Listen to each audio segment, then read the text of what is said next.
السماوات والأرض وجعل الظلمات والنور ثم الذين كفروا بربهم يعدلون هو الذي خلقكم من طين ثم قضى أجلا وأجل مسمى عند. السلام عليكم ورحمة الله وبركاته. بسم الله الرحمن الرحيم. الحمد لله رب العالمين. الصلاة والسلام على سيدنا محمد وعلى آله وصحبه أجمعين. ബഹുമാന്യനായ അധ്യക്ഷൻ ചെമുക്കൻ കുഞ്ഞാപ്പുവഞ്ചി, ഈ വേദിയിൽ സന്നിഹിതരായിട്ടുള്ള അഹമ്മദ് ജിഫ്രി തങ്ങൾ, SKPM തങ്ങൾ, KKS തങ്ങൾ, അബ്ദുള്ളക്കോയ തങ്ങൾ, CSK തങ്ങൾ, ഈ വേദിയിലെ മുഖ്യപ്രഭാഷകൻ അബ്ദുസം സാഹിബ് പൂക്കോട്ടൂർ, ഈ വേദിയിൽ സദസ്യ സന്നിഹിതരായിട്ടുള്ള ദാറുൽ ഹുദയുടെയും ഈ ആണ്ട് നേർച്ചയുടെയും സംഘാടകരെ, ഭാരവാഹികളെ, ഇവിടെ വന്നിട്ടുള്ള പ്രവർത്തകരെ, സഹോദരന്മാരെ, സഹോദരിമാരെ, നാം ഇന്ന് ഇവിടെ സന്നിഹിതരായിട്ടുള്ള മമ്പറം ആണ്ട് നേർച്ചയുടെ 175ാമത് ആണ്ട് നേർച്ചയോടനുബന്ധിച്ച് നടക്കുന്ന ഒരു മതപ്രഭാഷണ പരമ്പരയുടെ ഔപചാരികമായ ഒരു ഉദ്ഘാടന കർമ്മവേദിയിലാണ് സന്നിഹിതരായിട്ടുള്ളത്. നമ്മുടെ സംഗമം ഒരു സ്വാലിഹായ സൽക്കർമ്മമായി അള്ളാഹു നമ്മിൽ നിന്ന് സ്വീകരിച്ച് അർഹമായ പ്രതിഫലം അള്ളാഹുവിന് കിരീടം പ്രദാനം ചെയ്യുമാറാവട്ടെ. നമ്മിൽപ്പെട്ട ധാരാളം ആളുകൾ നമ്മിൽ നിന്ന് മൺമറഞ്ഞു പോയിട്ടുണ്ട്. അവരുടെ എല്ലാവരുടെയും ഖബറിടം അള്ളാഹു വിശാലമാക്കി കൊടുക്കുമാറാവട്ടെ. അവരുടെ എല്ലാവരുടെയും സർവ്വദോഷങ്ങളെയും അള്ളാഹു പുറത്ത് മാപ്പാക്കി കൊടുക്കുമാറാവട്ടെ. അവരെയും നമ്മെല്ലാവരെയും അള്ളാഹു അവൻ്റെ ജന്നാത്തുൽ ഫിർദൗസിൽ ഒരുമിച്ച് കൂട്ടുമാറാവട്ടെ. ധാരാളം ആളുകൾ അപകടങ്ങളിലും മാറാരോഗവും മറ്റു പല അസുഖങ്ങളും ബാധിച്ച് കിടപ്പിലുമാണ്. അവരുടെ എല്ലാവരുടെയും എല്ലാ തരത്തിലുള്ള അസുഖത്തെയും സർവശക്തനായ നാഥൻ ഷിഫയാക്കി കൊടുക്കുമാറാവട്ടെ. മരണമാണ് ഖൈറെങ്കിൽ ഈമാനോടുകൂടി മരിപ്പിക്കുമാറാവട്ടെ. നാമകമേ പ്രാർത്ഥിക്കുന്നു. മമ്പറം തങ്ങളുടെ 175ാമത് ആണ്ട് നേർച്ചയോടനുബന്ധിച്ചുള്ള ഒരു പരിപാടിയിലാണ് സംഗമിച്ചിരിക്കുന്നത്. ഈ മമ്പറം തങ്ങൾ ഈ പാദസ്പർശമേറ്റതുകൊണ്ട് ഈ മണ്ണിനൊരു പ്രത്യേകതയും, അതോടൊപ്പം തന്നെ മമ്പറം തങ്ങളുടെ ജീവിതത്തിൽ നിന്ന് ധാരാളം പാഠം ഈ കാലഘട്ടത്തിലെ ജനത പഠിക്കേണ്ടതുണ്ട് എന്നുള്ളതാണ് മനസ്സിലാക്കുന്നത്. ഇന്നത്തെ കാലഘട്ടത്തെക്കുറിച്ചും മമ്പറം തങ്ങൾ ജീവിച്ച കാലഘട്ടത്തെക്കുറിച്ചും ഞാൻ താരതമ്യം ചെയ്യുകയും ഇന്നത്തെ യുവത അധർമ്മങ്ങൾ കൊണ്ട്, അനീതികൾ കൊണ്ട്, അനാചാരങ്ങൾ കൊണ്ട്, അതോടൊപ്പം തന്നെ മദ്യത്തിനും മയക്കുമരുന്നിനും മറ്റും അടിമപ്പെട്ടുകൊണ്ട് ജീവിക്കുമ്പോൾ മമ്പറം തങ്ങളിലൂടെ ആത്മീയത കൈവരിച്ചുകൊണ്ട് അള്ളാഹുവിനെ വഴിപ്പെട്ടുകൊണ്ട് അള്ളാഹുവിനെ ആരാധിച്ചുകൊണ്ട് ജീവിക്കുന്ന ഉത്തമ ബോധമുള്ള സമൂഹത്തെ വാർത്തെടുക്കുക എന്ന ലക്ഷ്യ സാക്ഷാത്കരണമാണ് നമ്മുടെ മുന്നിലുള്ളത്. നമുക്ക് വേണ്ടത് അള്ളാഹുവിനെ ഭയപ്പെട്ടുകൊണ്ട് ജീവിക്കുന്ന, അള്ളാഹുവിനെ ആരാധിച്ചുകൊണ്ട് ജീവിക്കുന്ന ഒരു ഉത്തമ ബോധമുള്ള സമൂഹത്തെ ആയിരിക്കും വാർത്തെടുക്കേണ്ടത്. അനിസ്ലാമിക പ്രവണതകൾ വെടിഞ്ഞുകൊണ്ട്, നീതിപൂർവമായി പെരുമാറിക്കൊണ്ട്, അനാചാരങ്ങൾ വെടിഞ്ഞുകൊണ്ട് അള്ളാഹുവിനെ മാത്രം ആരാധിച്ചുകൊണ്ട് ജീവിക്കുന്ന ഒരു സമൂഹത്തെ ആയിരിക്കണം വാർത്തെടുക്കുന്നത്. അതിനു വേണ്ടിയാണ് ഇത്തരം പ്രവർത്തനങ്ങളൊക്കെ ധാരാളം നമ്മൾ നടത്തിക്കൊണ്ടിരിക്കുന്നത്. അതോടൊപ്പം തന്നെ മമ്പറം തങ്ങൾ ചെയ്തത് സമാധാനത്തിന് പ്രാധാന്യം, ഏറ്റവും കൂടുതൽ സമാധാനം, മതസൗഹാർദ്ദവുമാണ്. അത് കാത്തുരക്ഷി സൂക്ഷിക്കാൻ ധാരാളം നാനാജാതി മതസ്ഥർ ഇവിടെ അവരുടെ വേവലാതികളും അവരുടെ പ്രയാസങ്ങളും അവരുടെ ബുദ്ധിമുട്ടുകളും ഇവിടെ ഇറക്കി വെക്കാൻ ഇവിടെ നാനാജാതി മതസ്ഥർ ഇവിടെ കടന്നു വരുന്നുണ്ട്. ഇത്രയധികം മതസാഹോദര്യത്തിന്, മതസൗഹാർദ്ദത്തിന് പേരുകേട്ട വേറെ ഒരു ഇടം തന്നെ ഇല്ല എന്നുള്ളതാണ്. അള്ളാഹു നമ്മുടെ എല്ലാവരുടെയും ഇത്തരത്തിലുള്ള എല്ലാ നല്ല സൽക്കർമ്മങ്ങളെയും അള്ളാഹു നമ്മിൽ നിന്ന് സ്വീകരിച്ച് ഇനിയും അള്ളാഹുവിൻ്റെ ദീനിന് വേണ്ടി പ്രവർത്തിക്കാനും അതിനെതിരെയുള്ള എല്ലാ പോരാട്ടങ്ങൾക്കെതിരെ മുന്നിൽ നിന്ന് പ്രവർത്തിക്കാനും അള്ളാഹു നമുക്ക് ഹാഫിയത്തും ആയുസ്സും ആയുരാരോഗ്യവും പ്രദാനം ചെയ്യട്ടെ എന്ന് പ്രാർത്ഥിച്ചുകൊണ്ട് ഈ പരിപാടിയുടെ ഔപചാരികമായ ഉദ്ഘാടന കർമ്മം അള്ളാഹുവിൻ്റെ നാമത്തിൽ ബിസ്മില്ലാഹിർ റഹ്മാനിർ റഹീം എന്ന വാക്യം ഉച്ചരിച്ചുകൊണ്ട് ഞാൻ നിർവഹിച്ചതായി പ്രഖ്യാപിക്കുന്നു. വാഖിർ ദഅവാന അനിൽ ഹംദുലില്ലാഹി റബ്ബിൽ ആലമീൻ. അസ്സലാമു അലൈക്കും വറഹ്മത്തുള്ളാഹി വബറകാതുഹു. അസ്സലാമു അലൈക്കും വറഹ്മത്തുള്ളാഹി വബറകാതുഹു. അൽഹംദുലില്ലാഹി നഹ്മദുഹു വനസ്തഈനുഹു വനുഅ്മിനു ബിഹി വനതവക്കലു അലൈഹി വനഊദു ബില്ലാഹി മിൻ ശുറൂരി അൻഫുസിനാ വമിൻ സയ്യിആതി അഅ്മാലിനാ മൻ യഹ്ദിഹില്ലാഹു ഫലാ മുദില്ല ലഹു വമൻ യുദ്ലിൽ ഫലാ ഹാദിയ ലഹു ونشهد أن لا إله إلا الله وحده لا شريك له ونشهد أن سيدنا محمدا صلى الله عليه وسلم عبده ورسوله أرسله إلى كافة الخلق ليظهره على الدين كله ولو كره المشركون. اللهم صل وسلم وبارك على رسولك سيدنا محمد وعلى آله وأصحابه أجمعين. أعوذ بالله من الشيطان الرجيم. بسم الله الرحمن الرحيم. ومن يطع الله والرسول فأولئك مع الذين أنعم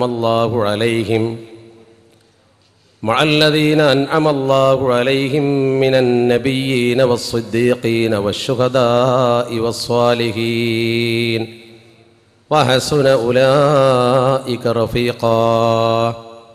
صدق الله مولانا العلي العظيم. قال رسول الله صلى الله عليه وسلم: ألا إني أوتيت القرآن ومثله معه ألا يوشك رجل صعبان على أريكته يقول: عليكم بهذا القرآن فما وجدتم فيه من حلال فأحلوه فما وجدتم فيه من حرام فحرموه ألا إنما حرم رسول الله كما حرم الله. സ്നേഹാദരവുകളുള്ള നമ്മുടെ ഈ അനുഗ്രഹീതമായ വേദിയെ അലങ്കരിക്കുന്ന അഭിവന്ദരായ സയ്യിദുമാർ, ആലിമീങ്ങൾ, ഈ മഹത്തായ സ്ഥാപനത്തിൻ്റെ ദാറുൽ ഹുദ ഇസ്ലാമിക് യൂണിവേഴ്സിറ്റിയുടെ പ്രതിഭാസമ്പന്നരായ ഭാരവാഹികൾ, ഈ മഹത്തായ മക്കാം ഷരീഫിലെ ആണ്ടുനേർച്ച ഒരനുഗ്രഹീതമായ കർമ്മമായി കണ്ടുകൊണ്ട് ഇവിടെ ഒത്തുകൂടിയിട്ടുള്ള പ്രിയപ്പെട്ട സ്ഥാപനത്തെയും അള്ളാഹുവിൻ്റെ ഔലിയാനെയും സ്നേഹിച്ച് ഇവിടെ ഒത്തുകൂടിയ പ്രിയപ്പെട്ട സഹോദരന്മാരെ, സഹോദരികളെ, അള്ളാഹു സുബ്ഹാനഹു വ തആല നമ്മെ എല്ലാവരെയും അനുഗ്രഹിക്കുമാറാവട്ടെ. വേദിയും സദസ്സും പ്രൗഢമായ ഈ മഹത്തായ സംഗമത്തിൽ നമ്മളൊക്കെയും ആഗ്രഹിക്കുന്നത് മൗലദ്ദവീല ഖുത്ബുസ് സമാൻ സയ്യിദ് അലവിയിൽ മമ്പുറമി ഖദ്ദസല്ലാഹു സർറഹുൽ അസീസ് മഹാനുഭാവൻ്റെ, അതുപോലെ ഈ മക്കാമിൽ അന്ത്യവിശ്രമം കൊള്ളുന്ന അവിടുത്തെ ബന്ധുമിത്രാദികളുടെ അനുഗ്രഹ ആശിസുക്കളാണ്. അല്ലാഹു റബ്ബുൽ ഇസ്സത്ത് അവരുടെയൊക്കെ അനുഗ്രഹവും ബർക്കത്തും കരഗതമാക്കുന്ന വിഭാഗത്തിൽ നമ്മെ എല്ലാവരെയും ഉൾപ്പെടുത്തി തരുമാറാവട്ടെ. മരണമടഞ്ഞു പോയ നമ്മുടെ ബന്ധുക്കൾ, മിത്രങ്ങൾ, വിശിഷ്യ നമ്മുടെ മാതാപിതാക്കൾ, നമുക്ക് വേണ്ടപ്പെട്ട ഗുരുജനങ്ങൾ, നമ്മുടെ പ്രസ്ഥാന നായകന്മാർ എല്ലാവരെയും റബ്ബ് സുബ്ഹാനഹു വ തആല അവൻ്റെ സ്വർഗലോകത്ത് വെച്ച് കണ്ടുമുട്ടുവാൻ നമുക്കെല്ലാവർക്കും തൗഫീക്ക് നൽകി അനുഗ്രഹിക്കുമാറാവട്ടെ. ദാറുൽ ഹുദ എന്ന സ്ഥാപനത്തെക്കുറിച്ച് ഓർക്കുമ്പോൾ ഇവിടെ നേരത്തെ അനുസ്മരിച്ച ഒട്ടനവധി പ്രതിഭകളെയും മഹാപണ്ഡിതന്മാരെയും സേവകരെയും നമ്മൾ ഓർക്കേണ്ടതുണ്ട്. ഞാൻ ആമുഖമെന്നോണം എൻ്റെ ആ കടമ നിർവഹിച്ചുകൊണ്ട് എൻ്റെ വിഷയത്തിലേക്ക് കടന്നു വരികയാണ്. ദാറുൽ ഹുദയ്ക്ക് വേണ്ടി ജീവാർപ്പണം ചെയ്ത ഒരുപാട് ആളുകൾ, പ്രത്യേകിച്ച് അതിൻ്റെ നേതൃസ്ഥാനത്തിരുന്നു കൊണ്ട് നമ്മെ നയിച്ച അഭിവന്ദനായ സയ്യിദ് ഉമർ അലി ശിഹാബ് തങ്ങൾ, അള്ളാഹു അദ്ദേഹത്തിൻ്റെ കബറിടം വിശാലമാക്കി കൊടുക്കുമാറാവട്ടെ. അപ്രകാരം തന്നെ ആ സ്ഥാപനത്തിൻ്റെ ജീവനാടികളും അതിൻ്റെ ബുദ്ധിജീവികളുമായിരുന്ന സഞ്ചരിക്കുന്ന രണ്ട് പ്രസ്ഥാനങ്ങളായിരുന്നു ഒരു കാലഘട്ടത്തിൽ ബഹുമാനപ്പെട്ട സി എച്ച് ഐത്തുറസ് മുസ്ലിയാരും എം എം ബഷീർ മുസ്ലിയാരും. അതേപോലെ തന്നെ അവരുടെ ഭാവന പ്രാവർത്തികമാക്കുവാൻ കൈ മെയ് മറന്ന് അധ്വാനിച്ച നമുക്കിടയിൽ ജീവിച്ച ഒരു മാതൃക ഉമറാക്കളിൽപ്പെട്ട മഹാനായിരുന്ന അഭിവന്ദനായ യു ബാപ്പുട്ടി ഹാജി സാഹിബ്. അപ്രകാരം തന്നെ നമ്മളിവിടെ സ്മരിക്കേണ്ട എല്ലാ വർഷവും ഈ വേദിയിൽ ഞാൻ വരുമ്പോഴും അതിനു മുമ്പും എപ്പോഴും നിർഭരമായി നിൽക്കുന്ന ഈ പരിപാടിയുടെ ചൈതന്യമായിരുന്ന സയ്യിദ് ജിഫ്രി തങ്ങൾ. അപ്രകാരം നമ്മുടെ പ്രസ്ഥാനത്തിന് ഊർജം പകർന്നിരുന്ന എല്ലാ സ്ഥാപനങ്ങളുടെയും പരിപാടികളിൽ തൻ്റേതായ സംഭാവനകൾ അർപ്പിച്ചുകൊണ്ടിരുന്ന ബഹുമാന്യനായ പി മുഹമ്മദ് ഫൈദി പോലെയുള്ള മഹത്തുക്കൾ അല്ലാഹു അവരുടെയൊക്കെ കബറിടം വിശാലമാക്കുമാറാവട്ടെ. നമ്മളും ഇന്നല്ലെങ്കിൽ നാളെ അതുപോലെ ഈ വേദിയിൽ അനുസ്മരിക്കപ്പെടേണ്ടവരാണ്. ഇന്ന് തന്നെ ഇവിടെ സിയാറത്ത് നടന്നുകൊണ്ടിരിക്കുമ്പോൾ ഒരു സഹോദരൻ മരണപ്പെട്ട വിവരമറിഞ്ഞു. അല്ലാഹു അദ്ദേഹത്തിൻ്റെ പാപങ്ങളൊക്കെ പുറത്തു കൊടുക്കുമാറാവട്ടെ. അതുപോലെ ഈ വേദിയിൽ ഞാൻ ആരെയും പേരെടുത്ത് പറയാതിരുന്നത് സമയത്തിൻ്റെ ഒരു ദൗർലഭ്യം മനസ്സിലാക്കിക്കൊണ്ടാണ്. എല്ലാവരും എടുത്തു പറയപ്പെടേണ്ടവർ തന്നെ. അവരെയൊക്കെ ആദരവോടുകൂടി കണ്ടുകൊണ്ട് ആ സയ്യിദന്മാരെയും ആലിമീങ്ങളെയും ഇതിൻ്റെ ഉമറാക്കളെയും ഒക്കെ അല്ലാഹു സുബ്ഹാനഹു വ തആല അനുഗ്രഹിക്കുമാറാവട്ടെ എന്ന പ്രാർത്ഥനയോടെ എന്നെ ഏൽപ്പിച്ചിരിക്കുന്ന ദൗത്യത്തിലേക്ക് ലളിതമായി കടന്നു വരാനാണ് ഞാൻ ആഗ്രഹിക്കുന്നത്. ഒരു വിഷയം നിർണയിച്ചാൽ അതിൻ്റെ പരിധിക്കുള്ളിൽ നിൽക്കലാണല്ലോ നമ്മുടെ കടമ. അള്ളാഹുവിൻ്റെ അപാരമായ അനുഗ്രഹത്താൽ കേരളീയ മുസ്ലിങ്ങളെ സംബന്ധിച്ചിടത്തോളം പൈതൃകത്തെക്കുറിച്ച് ചർച്ച ചെയ്യാൻ ഏറ്റവും അവകാശപ്പെട്ടവരാണ് അവർ എന്ന് അഭിമാനത്തോടു കൂടി നമുക്ക് പറയാൻ കഴിയും.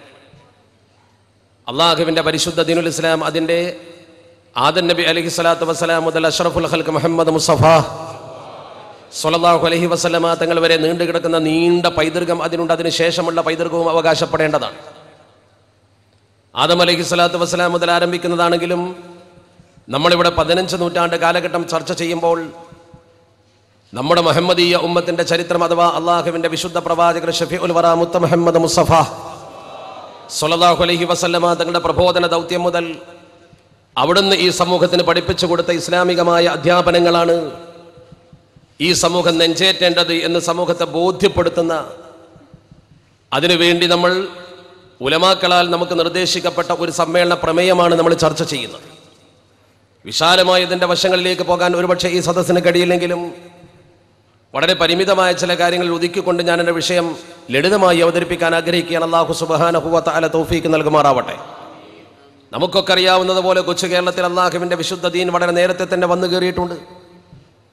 നമ്മളൊക്കെ പലപ്പോഴും പറയാറുള്ളത് മാലിക് ഇബ്നു ദിനാർ റളിയല്ലാഹു തആല അൻഹു സംഘവും കേരളത്തിൽ വന്ന് ഇസ്ലാം മതം പ്രബോധനം ചെയ്തു എന്നാണ്.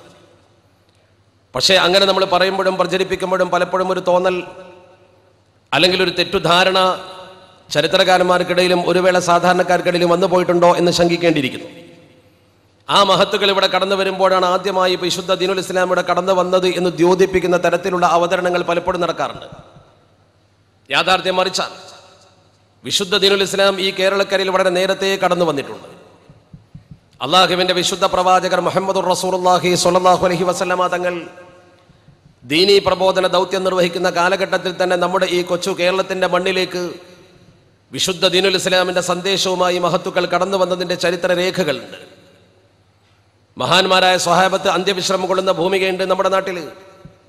നമ്മളൊക്കെ പലപ്പോഴും പറയാറുള്ളത് പോലെ മുഅയ്റത്തെ ദാർ എന്ന് പറയുന്ന മുഗദാർ മുഅയ്റത്ത് ഇബ്നു ശുഅബ റളിയല്ലാഹു തആല അൻഹുവിൻ്റെ വീട് നിന്നിരുന്ന സ്ഥലമായിരുന്നു എന്ന് ചരിത്രകാരന്മാർ രേഖപ്പെടുത്തിയിട്ടുണ്ട്.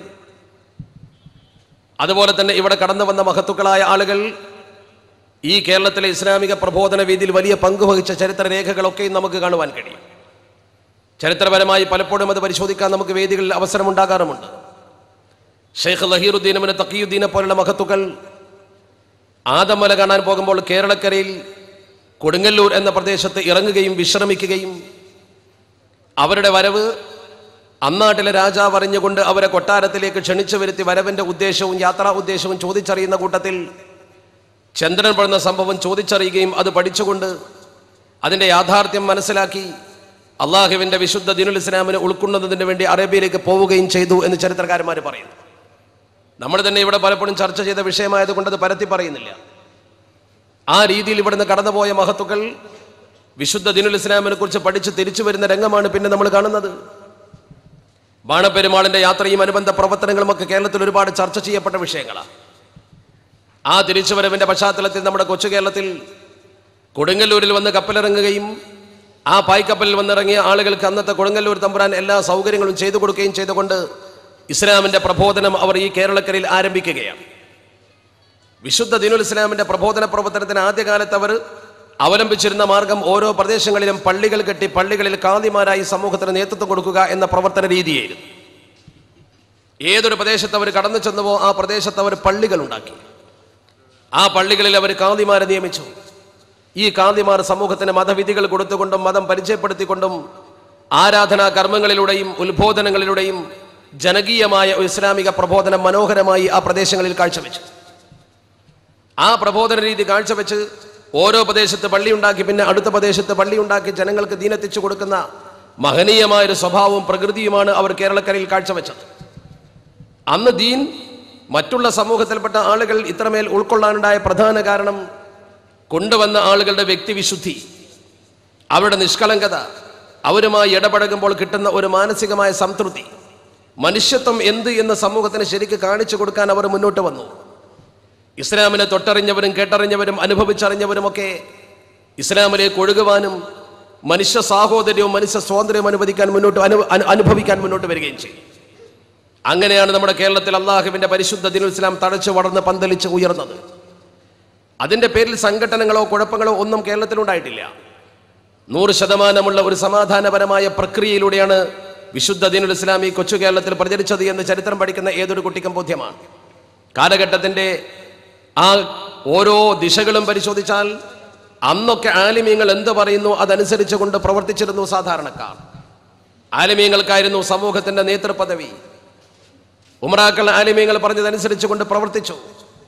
അങ്ങനെ നമ്മുടെ കൊച്ചു കേരളക്കരയിൽ ഇവർ ഓരോ പ്രദേശത്തും പള്ളി നിർമ്മിച്ചുകൊണ്ട് അവരെ കാദിമാരെ നിയമിച്ചുകൊണ്ട് അവിടെ കാദിമാർ നേതൃത്വം കൊടുത്തുകൊണ്ട് ദീൻ വളർത്തിയ കൂട്ടത്തിൽ നമുക്ക് ദീൻ വന്നു കിട്ടിയ താവഴികളെ കുറിച്ച് നമ്മൾ പഠിക്കുമ്പോൾ ശരിക്കും കാണുവാൻ കഴിയും. ഏറ്റവും പ്രധാനമായി കോഴിക്കോട്ടെ ഖാദി കുടുംബവും അവരുടെ പരമ്പരയും. കോഴിക്കോട് ഖാദി കുടുംബത്തിന്റെ തലപ്പത്ത് നമുക്ക് കാണാൻ കഴിയുന്നത് കോഴിക്കോട്ടെ ആദ്യത്തെ ഖാദി. അന്നത്തെ മുസ്ലിം ഉമ്മത്തിനെ സംബന്ധിച്ചിടത്തോളം കേരളക്കരയിൽ മുസ്ലിം ഉമ്മത്തിന് നേതൃത്വം കൊടുത്തുകൊണ്ട് ഖാദിമാർ പ്രവർത്തിച്ചിരുന്ന കാലഘട്ടത്തിൽ കേരളീയ മുസ്ലിങ്ങളുടെ ഒരു കേന്ദ്രീകൃത സ്വഭാവം കോഴിക്കോട്ടായിരുന്നു. കേരളത്തിലെ മുസ്ലിം തലസ്ഥാനമെന്ന് ഇന്നും അന്നും കോഴിക്കോടിനെ കുറിച്ച് പറയുന്നു. മലപ്പുറമാണ് മുസ്ലിങ്ങളുടെ ആസ്ഥാന കേന്ദ്രമെങ്കിലും കോഴിക്കോടാണ് ആ കാലഘട്ടത്തിൽ ചരിത്രത്തിൽ അറിയപ്പെട്ട പ്രദേശം.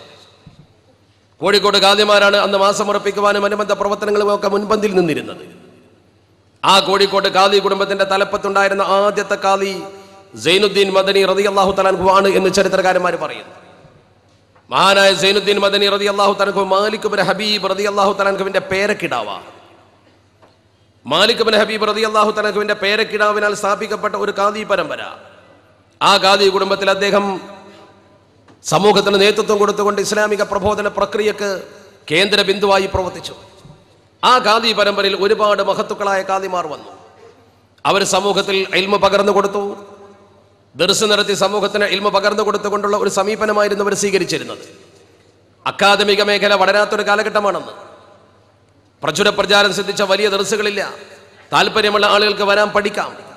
അക്കാലഘട്ടത്തിൽ അവിടുത്തെ പള്ളി ദർസിൽ വന്ന് പഠിച്ച ഒരു മഹാനായിരുന്നു ചരിത്രത്തിലേറെ അറിയപ്പെടുന്ന മഹാനായ മഖ്ദൂം ഒന്നാമൻ എന്ന് പറയുന്ന അബൂ യഹ്യ സൈനുദ്ദീൻ ഇബ്നു അലി എന്ന മഹാൻ. അതാണ് ഒന്നാമത്തെ മഖ്ദൂം. ആ മഖ്ദൂം പൊന്നാലിയിൽ നിന്നും നേരെ കോഴിക്കോട്ട് വരുന്നു, ഇൽമ പഠിക്കുന്നു. അദ്ദേഹം ഇൽമ പഠിച്ചത് കോഴിക്കോട് ഖാദി കുടുംബത്തിൽപ്പെട്ട ഫഖ്റുദ്ദീൻ റമദാനി ശാലിയാത്തി എന്ന പണ്ഡിതന്റെ ദർസിലാണ്. ഫഖ്റുദ്ദീൻ റമദാനി ശാലിയാത്തി കോഴിക്കോട്ടെ പ്രസിദ്ധ പണ്ഡിതനായിരുന്നു. അദ്ദേഹത്തിന്റെ പള്ളി ദർസിൽ ഓതി പഠിച്ചുകൊണ്ടാണ് ബഹുമാനപ്പെട്ടവർ ഇൽമ പഠിക്കുന്നതിന് വേണ്ടി ഉയർന്നത്. അങ്ങനെ ഈ ദർസിലെ പഠനം മതിയാകാതെ വന്ന് അദ്ദേഹം വിദേശത്ത് പോയി വിശുദ്ധ ഹറമിൽ വെച്ച് ഇൽമ പഠിച്ച് അതുകൊണ്ട് മതിയാകാതെ വിദേശത്ത് പോയി ജാമിഉൽ അസ്ഹറിൽ പഠിക്കുന്നതിന് വേണ്ടി അദ്ദേഹം തയ്യാറായി. കേരളക്കരയിൽ നിന്നും ആദ്യമായി വിദേശത്ത് പോയി ഇൽമ പഠിച്ച് ബിരുദമെടുത്ത് തിരിച്ചു വന്ന ഒരു പണ്ഡിതൻ മഖ്ദൂം ഒന്നാമനാണ്. ആ മഹാനുഭാവൻ അവിടെ കണ്ട രീതിയിലുള്ള മനോഹരമായ ഒരു ദർസ് നമ്മുടെ കേരളക്കരയിൽ പൊന്നാനിയിൽ സ്ഥാപിച്ചു. ആ പൊന്നാനിൽ സ്ഥാപിച്ചുകൊണ്ട് അദ്ദേഹം സമൂഹത്തിന് നേതൃത്വം കൊടുത്തു. പൊന്നാനിയിലെ പള്ളി ദർസ് എന്ന് പറഞ്ഞാൽ കേരളത്തിന്റെ പൈതൃക സ്വത്താണ്. പഴയ കാലഘട്ടത്തിലെ നിലനിൽക്കുന്ന പള്ളി ദർസ്. ആ പള്ളി ദർസിലേക്ക് ലോകത്തിന്റെ നാനാദിക്കിൽ നിന്നും ആളുകൾ വന്നു എന്ന് പറയുന്നുവെങ്കിലും വളരെ വ്യക്തമായി ചരിത്ര രേഖകളിൽ കാണാൻ കഴിയും. ജാവയിൽ നിന്ന്, സുമാത്രയിൽ നിന്ന്, അതുപോലെ ലക്ഷദ്വീപ സമൂഹങ്ങളിൽ നിന്ന്, ആൻഡമാൻ നിക്കോബാർ ദ്വീപ സമൂഹങ്ങളിൽ നിന്നൊക്കെ ആളുകൾ വന്നിരുന്നു അത്രേ. യമനിൽ നിന്ന് പോലും ആളുകൾ ഇൽമ പഠിക്കാൻ വന്നിരുന്നു എന്ന് അഭിപ്രായപ്പെട്ട ചരിത്രരേഖയുണ്ട്. അങ്ങനെ അവിടെ വന്ന് ഇൽമ പഠിച്ചുകൊണ്ട് ആ ഇൽമ നുകർന്നുകൊണ്ട് ലോകത്തിന്റെ നാനാഭാഗത്തേക്ക് ഇൽമ പ്രസരിപ്പിക്കുന്നതിന് വേണ്ടി ഈ ആളുകൾ സഞ്ചരിക്കാൻ തുടങ്ങി. ആ മഹാനുഭാവന്റെ പൗത്രൻ അദ്ദേഹമാണ് രണ്ടാമത്തെ മഖ്ദൂം എന്നറിയപ്പെടുന്ന ചോമ്പാൽ കുഞ്ഞിപ്പള്ളിയിൽ അന്ത്യവിശ്രമം കൊള്ളുന്ന ഷെയ്ഖ് അഹമ്മദ് സൈനുദ്ദീൻ എന്ന് പറയുന്ന രണ്ടാമത്തെ മഖ്ദൂം. ആ മഹാനായ മഖ്ദൂമും കേരളക്കരയിലെ മുസ്ലിങ്ങൾക്ക് മതപരമായി നേതൃത്വം കൊടുത്തു, ആത്മീയമായി നേതൃത്വം കൊടുത്തു. അദ്ദേഹം ഈ ദർസ് ഒന്നുകൂടി വിപുലീകരിച്ചു. ആ രണ്ട് മഹത്തുക്കൾ കാലഘട്ടത്തിൻ്റെ എല്ലാ വിഷയങ്ങളും തൊട്ടറിഞ്ഞവരും പഠിച്ചവരുമായി. അവരെക്കുറിച്ച് പഠിക്കുമ്പോൾ കാണാൻ കഴിയും, ഒരേ കൈകൾ കൊണ്ട് തന്നെ മങ്കൂസ് മൗലിദും അതുപോലെ തന്നെ ഫതഹുൽ മുബീനും എഴുതുക എന്ന് പറയുമ്പോൾ നോക്കണം നിങ്ങൾ. തഹ്രീലും എഴുതുക എന്ന് പറയുമ്പോൾ തഹ്രീലു അഹ്ലുൽ ഈമാൻ എന്ന ഗ്രന്ഥവും അതുപോലെ തന്നെ മങ്കൂസ് മൗലിദ് ക്രോഡീകരിക്കുന്നു. അതേ കൈകൊണ്ട് പോർച്ചുഗൽ ആധിപത്യത്തിനെതിരെ ശബ്ദിക്കുന്ന ഗ്രന്ഥം എഴുതുന്നു. മഖ്ദൂം രണ്ടാമൻ ഫതഹുൽ മുഈൻ എഴുതുന്നു. അതേ കൈകൾ കൊണ്ട് തന്നെ തുഹ്ഫത്തുൽ മുജാഹിദീൻ ഫീ ബഅദി അഖ്ബാരിൽ പുർത്തുഗാലിയീൻ എഴുതുന്നു. മതഭൗതിക വിദ്യാ സമന്വയം ഇന്ന് നമ്മുടെ മുമ്പിൽ ഒരു വിഷയമാണെങ്കിൽ അന്ന് അവരുടെ മുമ്പിൽ മതഭൗതിക സമന്വയം നേടിക്കഴിഞ്ഞിരുന്നു. അവര് കാലഘട്ടത്തിന്റെ ചിത്രം ശരിക്കറിഞ്ഞുകൊണ്ട് ഭൗതികതയെക്കുറിച്ച് ബോധമുള്ളവർ അധിനിവേശ വിരുദ്ധ സാഹിത്യം എഴുതിക്കൊണ്ടും കർമ്മശാസ്ത്രം എഴുതിക്കൊണ്ടും അതുപോലെ തസൗഫിലേക്ക് കൗമിനെ നയിച്ചുകൊണ്ടും ആത്മീയ വിപ്ലവം തന്നെ നടത്തി. ഇവിടെ ആ രീതിയിൽ വലിയൊരു പൈതൃകം കേരളത്തിന്റെ സ്വത്താണ്. അന്നത്തെ ആലിമ്യങ്ങളെ പരിശോധിച്ചാൽ അവർക്ക് ഭൗതികമായ ജ്ഞാനമുണ്ടായിരുന്നു. പക്ഷേ ഭൗതിക ജ്ഞാനമുണ്ടെങ്കിലും ആത്മീയത വിട്ട് കളിക്കാത്ത പണ്ഡിതന്മാർ, ലോകം തിരിയാത്തവരായിരുന്നില്ല. ആ കാലഘട്ടത്തിലെ പണ്ഡിതന്മാർ ശരിക്ക് വിവരമുള്ളവരായിരുന്നു. ആധുനിക വിദ്യാഭ്യാസം അവർക്കുണ്ട് എന്നതിന്റെ ഏറ്റവും വലിയ തെളിവാണ് തുഹ്ഫത്തുൽ മുജാഹിദീനും തഹ്രീലുമൊക്കെ. ഇല്ലെങ്കിൽ അധിനിവേശത്തിനെതിരെ സമൂഹത്തെ എങ്ങനെ അവർ ഉത്ബോധിപ്പിക്കാൻ യോഗ്യരാകും? അധിനിവേശത്തിന്റെ അപകടങ്ങളും ചതിക്കുഴികളും എങ്ങനെ അവർക്ക് തിരിച്ചറിയാൻ പറ്റും? വലിയുല്ലാഹി ഖുതുബ് സമാനും അങ്ങനെ തന്നെയല്ലേ? വൈദേശിക അധിനിവേശികൾക്കെതിരെ ധീരമായി പൊരുതുവാൻ സമൂഹത്തെ പഠിപ്പിച്ചു സൈഫുൽ ബത്താറിലൂടെ. അങ്ങനെയുള്ള ഗ്രന്ഥങ്ങളൊക്കെ സമൂഹത്തിന് സമർപ്പണം ചെയ്യാൻ ഇവർക്ക് എങ്ങനെ കഴിഞ്ഞു? സ്വാതന്ത്ര്യ വാഞ്ചയില്ലാത്തൊരു സമൂഹത്തെ സ്വാതന്ത്ര്യ വാഞ്ചയുള്ളവരാക്കുകയും ദേശസ്നേഹം പഠിപ്പിക്കുകയും ചെയ്തുകൊണ്ട് അധിനിവേശത്തിനെതിരെ സമൂഹത്തെ ബോധവൽക്കരിച്ചു. രണ്ടു മേഖലകളിലും കൈവച്ച മഹാപണ്ഡിതന്മാർ. അതാണ് നമ്മുടെ പൈതൃകം, അതാണ് നമ്മുടെ പാരമ്പര്യം. ഒന്നും തിരിയാത്തവരോ കേവലം പള്ളിമുകളിൽ ഒതുങ്ങിക്കൂടുന്ന ആളുകളോ ആയിരുന്നില്ല ആ കാലഘട്ടത്തിലെ പണ്ഡിതന്മാർ. ഞാനതിന്റെ ചരിത്രം വിശദീകരിച്ച് പറയുന്നതിൽ പലപ്പോഴും നമ്മൾ ചർവണം നടത്തുന്ന വിഷയങ്ങളാണ്. ഞാൻ വരുന്നു. വിഷയത്തിന്റെ ഏതെങ്കിലും ഒരു കോണിലൂടെ മാത്രമേ സഞ്ചരിക്കാൻ ഇപ്പോൾ നമുക്ക് സമയമുള്ളൂ.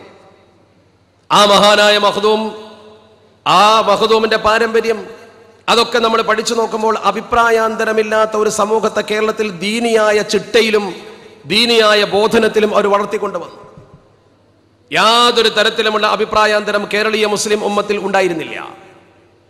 എത്രത്തോളം എന്ന് ചോദിച്ചാൽ കേരളീയ മുസ്ലിം ഉമ്മത്തിന്റെ ചരിത്രം പഠിച്ചു നോക്ക് നിങ്ങൾ. രണ്ടാമത്തെ മഖ്ദൂം ഈ ലോകത്തോട് വിട പറയുന്ന ഒരു കാലഘട്ടം പഠിക്കൂ. ചരിത്രകാരന്മാർ ഭൂരിപക്ഷവും പറഞ്ഞിട്ടുള്ളത് രണ്ടാമത്തെ മഖ്ദൂം ലോകത്തോട് വിട പറഞ്ഞത് ഹിജ്റ 991 ഹിജ്റ 991. ഹിജ്റ 991 മഖ്ദൂം മരിച്ചു എന്ന് പറയുമ്പോൾ അതിലൂടെ ഒരു കണക്ക് നമ്മൾ എടുത്താൽ നമ്മുടെ കേരളക്കരയിൽ മഖ്ദൂമിന്റെ സേവനം നിലനിൽക്കുന്ന കാലഘട്ടത്തിൽ ശരിക്കും വിളക്കത്തിരുത്തി സനത് കൊടുത്ത് വലിയ ഒരു പണ്ഡിത വൃന്ദത്തെ ഇവിടെ വാർത്തെടുത്ത് കഴിഞ്ഞിരുന്നു. ഭരണാധികാരികൾ പോലും അവരെ അംഗീകരിക്കുന്ന ഒരു സ്വഭാവത്തിലേക്ക് ഇസ്ലാമിനെ ഉയർത്തിക്കൊണ്ടുവന്നിരുന്നു. കോഴിക്കോട്ട് സാമൂതിരിപ്പാട് ഭരിക്കുന്ന കാലഘട്ടത്തിൽ സാമൂതിരിപ്പാടിന്റെ നാട്ടിൽ ഈ മതത്തിന് നല്ല സ്വാതന്ത്ര്യം ലഭിച്ചു എന്ന് മാത്രമല്ല ആദരവ് ലഭിച്ചു. ആലിമീങ്ങൾക്ക് വലിയ ആദരവ് ലഭിച്ചു. സകല സൗകര്യങ്ങളും സാമൂതിരി ചെയ്തു കൊടുത്തു. എത്രത്തോളം എന്ന് ചോദിച്ചാൽ മുസ്ലിം പ്രശ്നത്തിൽ തീരുമാനമെടുക്കാൻ മഹല്ലുകൾക്ക് അധികാരം കൊടുക്കുന്ന ഒരവസ്ഥ വന്നു. ജുമുഅക്ക് പോകാത്തവനെ ശിക്ഷിക്കാൻ അധികാരം. മുസ്ലിങ്ങളുടെ പ്രശ്നം എന്തെങ്കിലും രാജാവിന്റെ കൊട്ടാരത്തിൽ മുമ്പിൽ വന്നാൽ തന്നെ രാജാവ് പറയും അത് പള്ളിയിലെ കാദിയോട് ചെന്ന് പറയണം, പള്ളിയിൽ ചെന്ന് പറയണം. നമ്മളൊക്കെ തമാശക്ക് പറയുന്ന അത് പള്ളിയിൽ പോയി പറഞ്ഞാൽ മതി എന്ന പ്രയോഗം തന്നെ അക്കാലത്തുണ്ടായതാ. നമുക്കിന്നതൊരു തമാശയാ. മുസ്ലിങ്ങളെ പ്രശ്നം പള്ളിയിൽ പോയി പറഞ്ഞാൽ മതി, അത് പള്ളിയിൽ പോയി പറഞ്ഞാൽ തീരും. ആ ഒരു അവസ്ഥയിലേക്ക് പള്ളിക്കും പള്ളിയുടെ ആളുകൾക്കുമുള്ള ഒരു പരിഗണന. തെറ്റ് ചെയ്ത മുസ്ലിമിനെ ശിക്ഷിക്കാൻ അവകാശം കാദിക്ക്. ജുമുഅക്ക് പോകാത്തവനെയോ അല്ലെങ്കിൽ ഇസ്ലാമികമായി തെറ്റ് ചെയ്തവനെയോ വിളിച്ചു വരുത്തി കാദി ഒരു നടപടിയെടുത്താൽ പിന്നെ രാജകൊട്ടാരത്തിൽ ചെന്നുകൊണ്ട് പ്രജ പരാതിപ്പെട്ടതുകൊണ്ട് ഫലമില്ല, മുസ്ലിം ആണെങ്കിൽ അത് തന്നെ വിധി. അത്രയും വലിയൊരു പ്രതാപ ഐശ്വര്യ കാലഘട്ടം കേരളീയ മുസ്ലിം ഉമ്മത്തിനുണ്ടായിരുന്നു. എന്തേ കാരണം? യാതൊരു തരത്തിലും അവർക്ക് അഭിപ്രായാന്തരം ഉണ്ടായിരുന്നില്ല. യാതൊരു തരത്തിലും അവർ ഭിന്നിച്ചിരുന്നില്ല. ഭിന്നിപ്പില്ലാതെ ഒരു നേതൃത്വത്തെ അനുസരിക്കുന്ന സമൂഹം ഒരുമിച്ച് നിന്നാൽ അതിന്റെ നേട്ടം കാണും. നമ്മുടെ സമൂഹത്തിൽ ഈ പൈതൃകം ശരിക്ക് കൊണ്ടു നടന്നു നമ്മുടെ കാരണവന്മാർ. അവർ പഴയകാല ആചാരങ്ങൾ മുഴുവൻ അണ്ടിച്ചു, പ്രവർത്തിച്ചു. അതനുസരിച്ച് പോയി ഇത്തരം മക്ബറകളിൽ വന്നു, സിയാറത്ത് ചെയ്തു, മഹാന്മാരുടെ ബറക്കത്തെടുത്തു, തവസ്സുൽ ചെയ്ത് പ്രാർത്ഥിച്ചു. മഹാന്മാരെ കൊണ്ട് അള്ളാഹുവിലേക്ക് അടുക്കുന്നതിന് വേണ്ട പ്രവർത്തനങ്ങളൊക്കെ അവർ നടത്തി. ആരും എതിർത്തില്ല. മഖ്ദൂമ കാണിച്ച പാരമ്പര്യം മാലിക് ബിൻ ദിനാർ റളിയല്ലാഹു തആല സംഘവും വന്ന് ഇവിടെ കാണിച്ചു കൊടുത്ത ദീനിന്റെ പൈതൃകം, അതാണ് നമ്മുടെ പൈതൃക സ്വത്ത്. നൂറ്റാണ്ട് 15ആയി. പൈതൃകത്തിന്റെ 15ആം നൂറ്റാണ്ടിലേക്കാണ് നമ്മൾ വരുന്നത്. 14 നൂറ്റാണ്ടും അല്ലാഹുവിന്റെ വിശുദ്ധ പ്രവാചകർ അഷ്റഫുൽ ഖൽഖ് മുത്ത മുഹമ്മദുർ റസൂലുള്ളാഹി സ്വല്ലല്ലാഹു അലൈഹി വസല്ലമ തങ്ങൾ ഈ സമൂഹത്തിന് പഠിപ്പിച്ചു കൊടുത്ത വിശുദ്ധ ദീൻ, അത് സ്വഹാബത്ത് ഏറ്റുപിടിച്ചു, അവരിലൂടെ പ്രചരിച്ചു നമ്മുടെ കൊച്ചു കേരളത്തിൽ. ഒരു അഭിപ്രായ വ്യത്യാസവുമില്ല. കൃത്യമായി നമ്മൾ പറഞ്ഞാൽ മഖ്ദൂം ഹിജ്റ 991 മരിച്ചു എന്ന് പറഞ്ഞാൽ അതിന്റെ മറ്റൊരർത്ഥം എന്താ? കേരളീയ മുസ്ലിം ഉമ്മത്തിൽ ചെറിയ തോതിൽ ഒരു ഭിന്നവീക്ഷണം തുടങ്ങുന്നത് 920കളിലാണ്. 920ന്റെ മുമ്പിൽ നമ്മൾ തമ്മിൽ ഒരു ഭിന്നവീക്ഷണം ഇല്ല എന്ന് പറഞ്ഞാൽ അതിന്റെ അർത്ഥം എന്താ? എന്ന് പറഞ്ഞാൽ അതിന്റെ അർത്ഥം മഖ്ദൂം മരിച്ച് ഏതാണ്ട് 3.5 നൂറ്റാണ്ട്.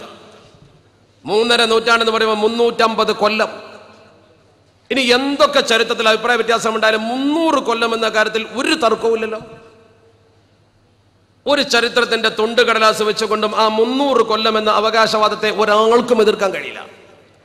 രണ്ടാമത്തെ മഖ്ദൂം മരിച്ചിട്ട് 300 കൊല്ലം കേരളത്തിലെ മുസ്ലിങ്ങൾക്കിടയിൽ ഒരു അഭിപ്രായ വ്യത്യാസവും ഇല്ല, ഒരു തർക്കവും കേരളീയ മുസ്ലിങ്ങളില്ല. 3 നൂറ്റാണ്ട് കാലം കേരളത്തിലെ മുസ്ലിങ്ങൾ അന്തസ്സായി ദീൻ കൊണ്ടു നടന്നില്ലേ? അവർ ദീൻ പഠിച്ചില്ലേ, പഠിപ്പിച്ചില്ലേ, സമൂഹത്തിന് എത്തിച്ചു കൊടുത്തില്ലേ? എന്തെങ്കിലും ഒരു അഭിപ്രായ വ്യത്യാസം കേരളീയ മുസ്ലിങ്ങൾക്കുള്ളിൽ ഉണ്ടായോ? അതിനുശേഷം പിന്നീട് ഈ അഭിപ്രായാന്തരം കേരളീയ മുസ്ലിങ്ങളിൽ വരുന്നു. ആ അഭിപ്രായാന്തരം വന്നുകൊണ്ട് കേരളത്തിലെ മുസ്ലിങ്ങളിൽ അത് ചർച്ചയാകുന്നു.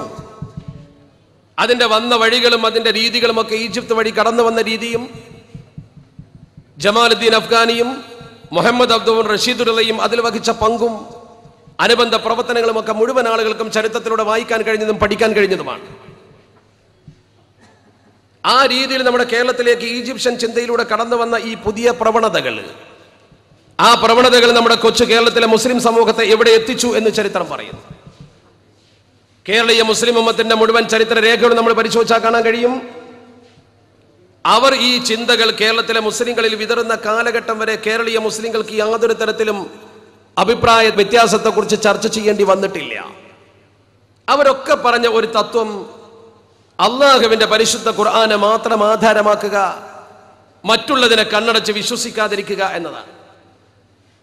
അവരുടെ സ്വഭാവം, അവരുടെ രീതി എന്ന് പറഞ്ഞാൽ നമുക്കൊക്കെ അറിയാം. ഏത് സമയത്തും അവർ ചെയ്യുന്ന ഒരു പ്രവർത്തനം, എന്ത് വിഷയം ചോദിച്ചാലും ശരി, ഖുർആനിലുണ്ടോ എന്ന് ചോദിക്കും. ആദ്യത്തെ ചോദ്യം അതാണ്, ഖുർആനിലുണ്ടോ? ഹദീസിലുണ്ടോ എന്ന ചോദ്യമല്ല വിഷയം. ഹദീസിലുണ്ടോ എന്ന് ചോദിക്കുമ്പോൾ തന്നെ സ്വഹീഹുൽ ബുഖാരിയിലുണ്ട്, ആദ്യം ബുഖാരിയിലുണ്ടോ എന്ന് പിന്നെ സ്വഹീഹുൽ ബുഖാരിയിലുണ്ടോ? അത്തരമൊരു രീതി നമ്മുടെ സമൂഹത്തെ ആര് പഠിപ്പിച്ചു? ഏത് പൈതൃകമാണത്? അവിടെ നിന്നാണ് നമ്മൾ ചർച്ച ആരംഭിക്കേണ്ടത്. അതുകൊണ്ടാണ് ഞാൻ ആമുഖമായി ഓതി വെച്ച ഹദീസ് അല്ലാഹുവിന്റെ വിശുദ്ധ തിരുദൂതർ മുത്തുനബി അഷ്റഫുൽ ഖൽഖ് മുഹമ്മദ് മുസ്തഫ സ്വല്ലല്ലാഹു അലൈഹി വസല്ലമ തങ്ങൾ പറഞ്ഞു. ഒരു ഗൗരവമുള്ള പദപ്രയോഗത്തിലൂടെയാണ് വിശുദ്ധ പ്രവാചകൻ നമുക്ക് പഠിപ്പിക്കുന്നത്. ശരിക്കും എന്റെ മുമ്പിലുള്ള ചെറുപ്പക്കാർ മനസ്സിലാക്കണം. വലിപ്പക്കാരെ സംബന്ധിച്ചുള്ള അത് ആവശ്യമുണ്ടെന്ന് എനിക്ക് തോന്നുന്നില്ല. ഇപ്പൊ നമ്മുടെ ചെറുപ്പക്കാരാണ് ചെറുതായി ഇങ്ങനെ വഴിമാറി പോകാൻ ശ്രമിച്ചുകൊണ്ടിരിക്കുന്നത്.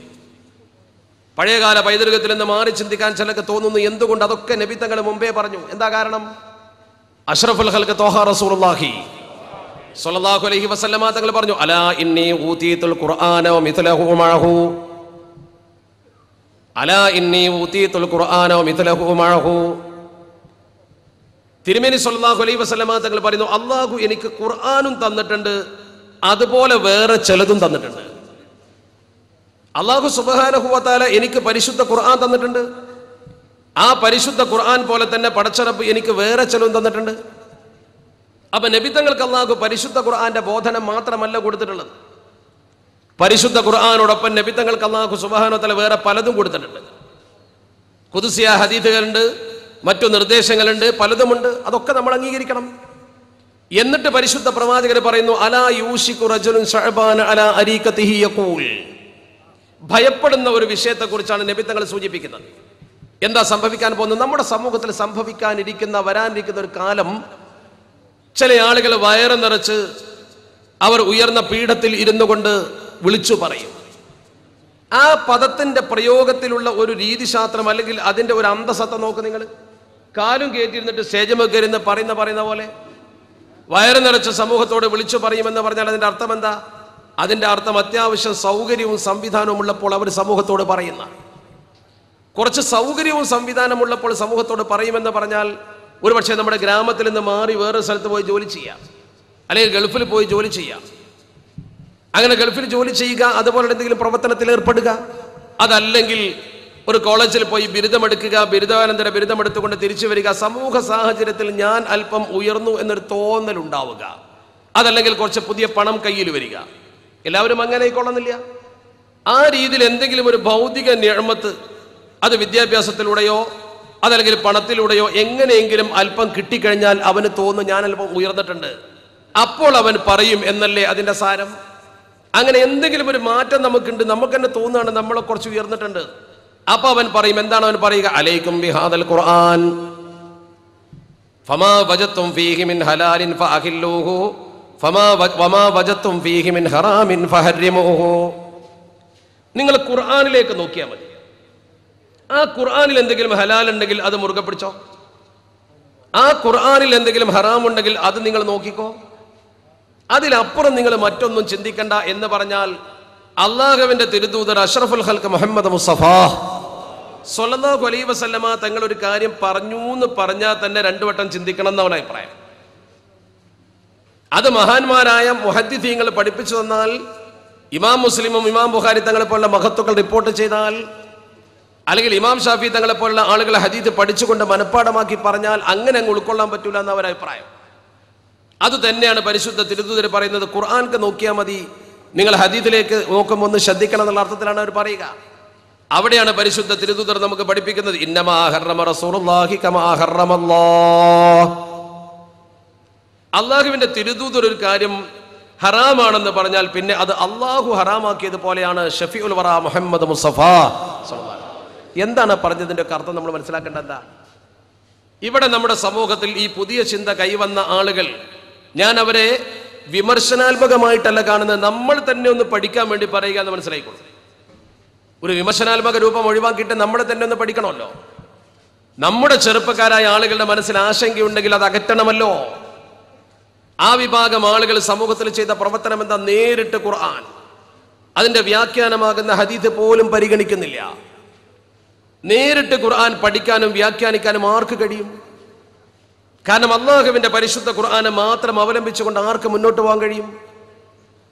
5 വക്ത നമസ്കാരം കൃത്യമായി പരിശുദ്ധ ഖുർആനിൽ നിന്ന് നമുക്ക് നിർദ്ധാരണം ചെയ്തെടുക്കാൻ പറ്റുമോ സാധാരണക്കാരന്? 5 വക്ത നമസ്കാരങ്ങളുടെ സമയം ഖുർആനിലുണ്ടോ?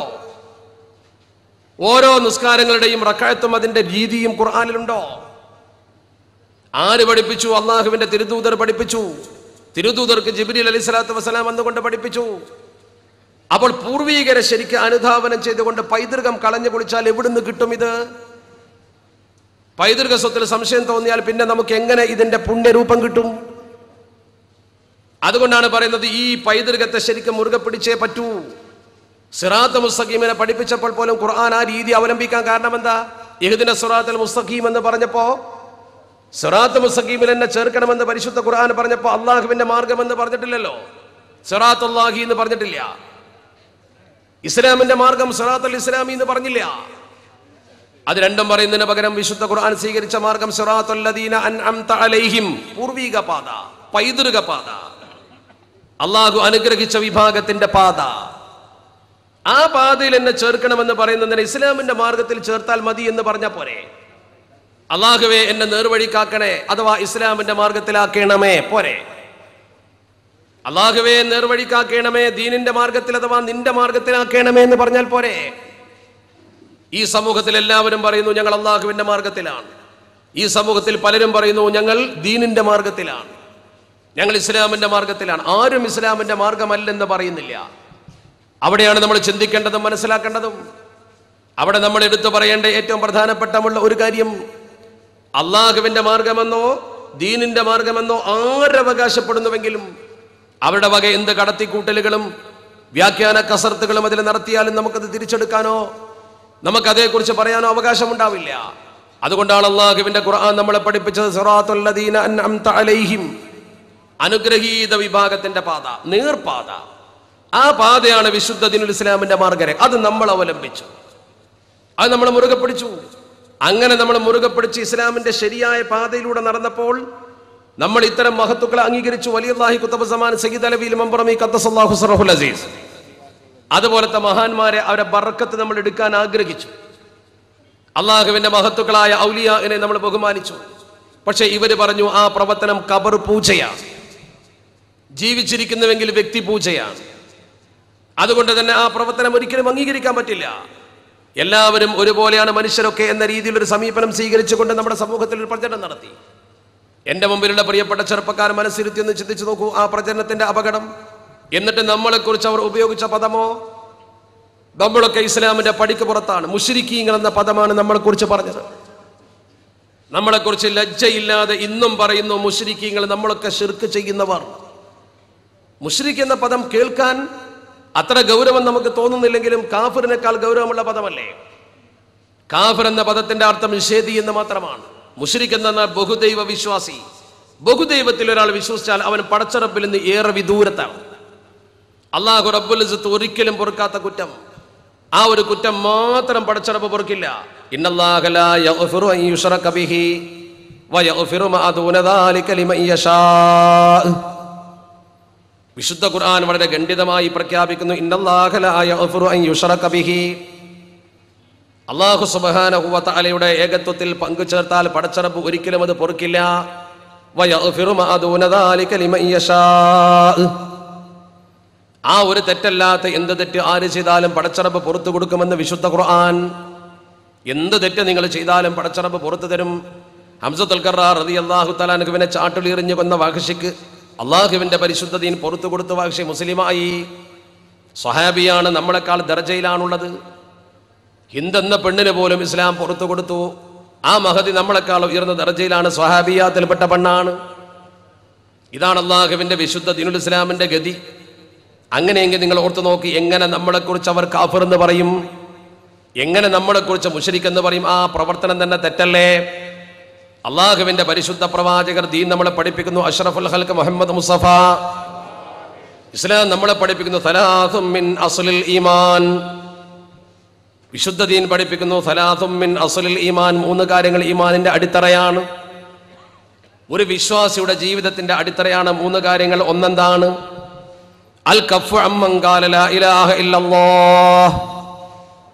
ലാ ഇലാഹ ഇല്ലല്ലാഹ് എന്ന കലിമത്തു തൗഹീദ് ഉച്ചരിച്ച ഒരു മനുഷ്യനെ കുറിച്ച് നാം ഒരിക്കലും വ്യാജമായ പ്രചരണം നടത്തുവാനോ അവനെ എതിർക്കുവാനോ അവന്റെ പ്രവർത്തനത്തെ നമ്മൾ മോശമാക്കുവാനോ പാടില്ല. പരിശുദ്ധ ദീൻ പറയുന്നു ലാ നുകഫിറുഹു ബിദംബിൻ വലാ യുഖ്രിജുഹു അനിൽ ഇസ്ലാമി ബിൽ അമൽ വലാ നുഖ്രിജുഹു. അവനെ നമ്മൾ പുറത്താക്കാൻ പാടില്ല. ലാ നുകഫിറുഹു, അവനെ നമ്മൾ കാഫിറാക്കാൻ പാടില്ല.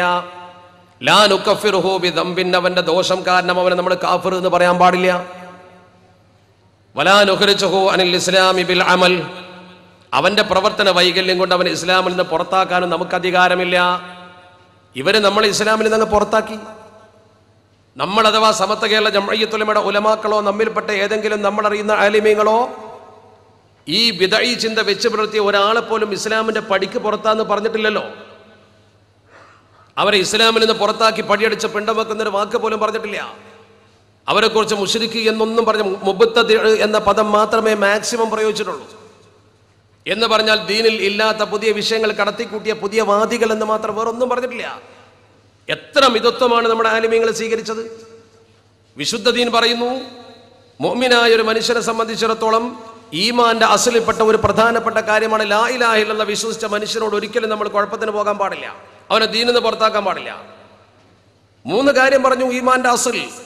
3 പറഞ്ഞതുകൊണ്ട് മാത്രം ഞാനത് പൂർത്തീകരിക്കുന്നു. വൽ ജിഹാദു മാദിം മുൻദു ബഅസനി അല്ലാഹു ഇലാ അൻ യുഖാതില ആഖിർ ഉമ്മത്തി അദ്ദജ്ജാൽ. ഈ ഉമ്മത്തിലെ അവസാനത്തെ ആള് ദജ്ജാലിനോട് പൊരുതുന്നത് വരെ എന്റെ നിയുക്തിക്ക് ശേഷം ലോകത്ത് ജിഹാദ് നടന്നുകൊണ്ടേ ഇരിക്കും. അഷ്റഫുൽ ഖൽഖ് മുഹമ്മദ് മുസ്തഫ സ്വല്ലല്ലാഹു അലൈഹി വസല്ലം. അധർമ്മത്തിനെതിരെയുള്ള ജിഹാദ് നടന്നുകൊണ്ടേയിരിക്കും, നമ്മൾ നടത്തുകയും വേണം.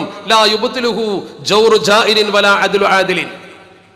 നീതിമാന്റെ നീതിയോ അക്രമിയുടെ അക്രമമോ അതിക്രമമോ അതിനെ തടയരുത്.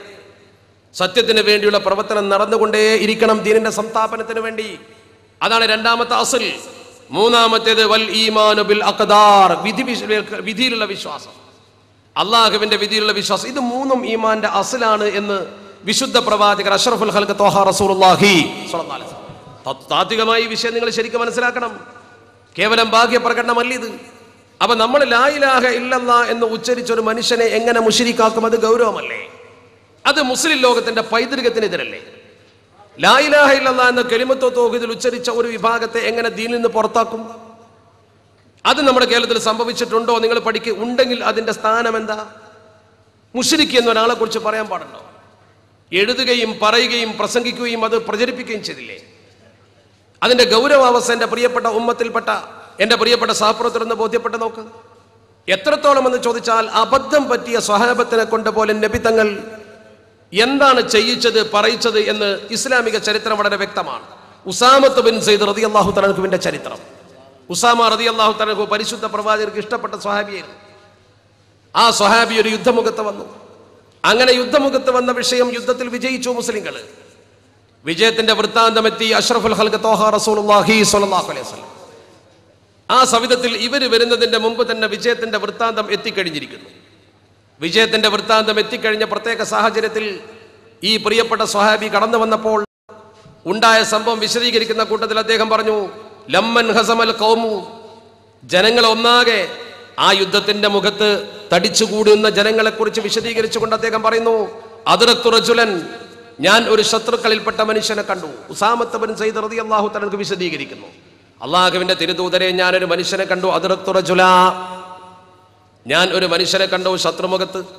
ആ മനുഷ്യനെ കണ്ടപ്പോൾ ആ മനുഷ്യന്റെ പ്രത്യേകത എന്താണ്? ആ മനുഷ്യൻ എൻ്റെ മുമ്പിൽ ശത്രുക്കളുടെ ഗണത്തിൽ പെട്ടുകൊണ്ട് വന്ന് ഞാൻ അവനുമായി ഏറ്റുമുട്ടുന്ന അവസാനത്തെ രംഗമാണ്. ഞാൻ ആ മനുഷ്യനെ കുന്തവുമായി നേരിടാൻ പോവുകയാണ്. ആ മനുഷ്യനെ ഞാൻ കുന്തവുമായി നേരിടുമ്പോൾ ഫഖാല ലാ ഇലാഹ ഇല്ലല്ലാഹ്, ഞാൻ എൻ്റെ കുന്തം ഉയർത്തിപ്പിടിച്ചുകൊണ്ട് അയാളെ ഒറ്റയ്ക്ക് കിട്ടിയപ്പോൾ ആക്രമിച്ച് കൊല്ലാൻ ശ്രമിക്കുമ്പോൾ, ഞാൻ എൻ്റെ വാളെടുത്ത് പ്രയോഗിക്കാൻ നിൽക്കുമ്പോൾ ആ മനുഷ്യൻ അങ്ങ് വിളിച്ചു പറഞ്ഞു ലാ ഇലാഹ ഇല്ലല്ലാഹ്. ഫതഅനതുഹു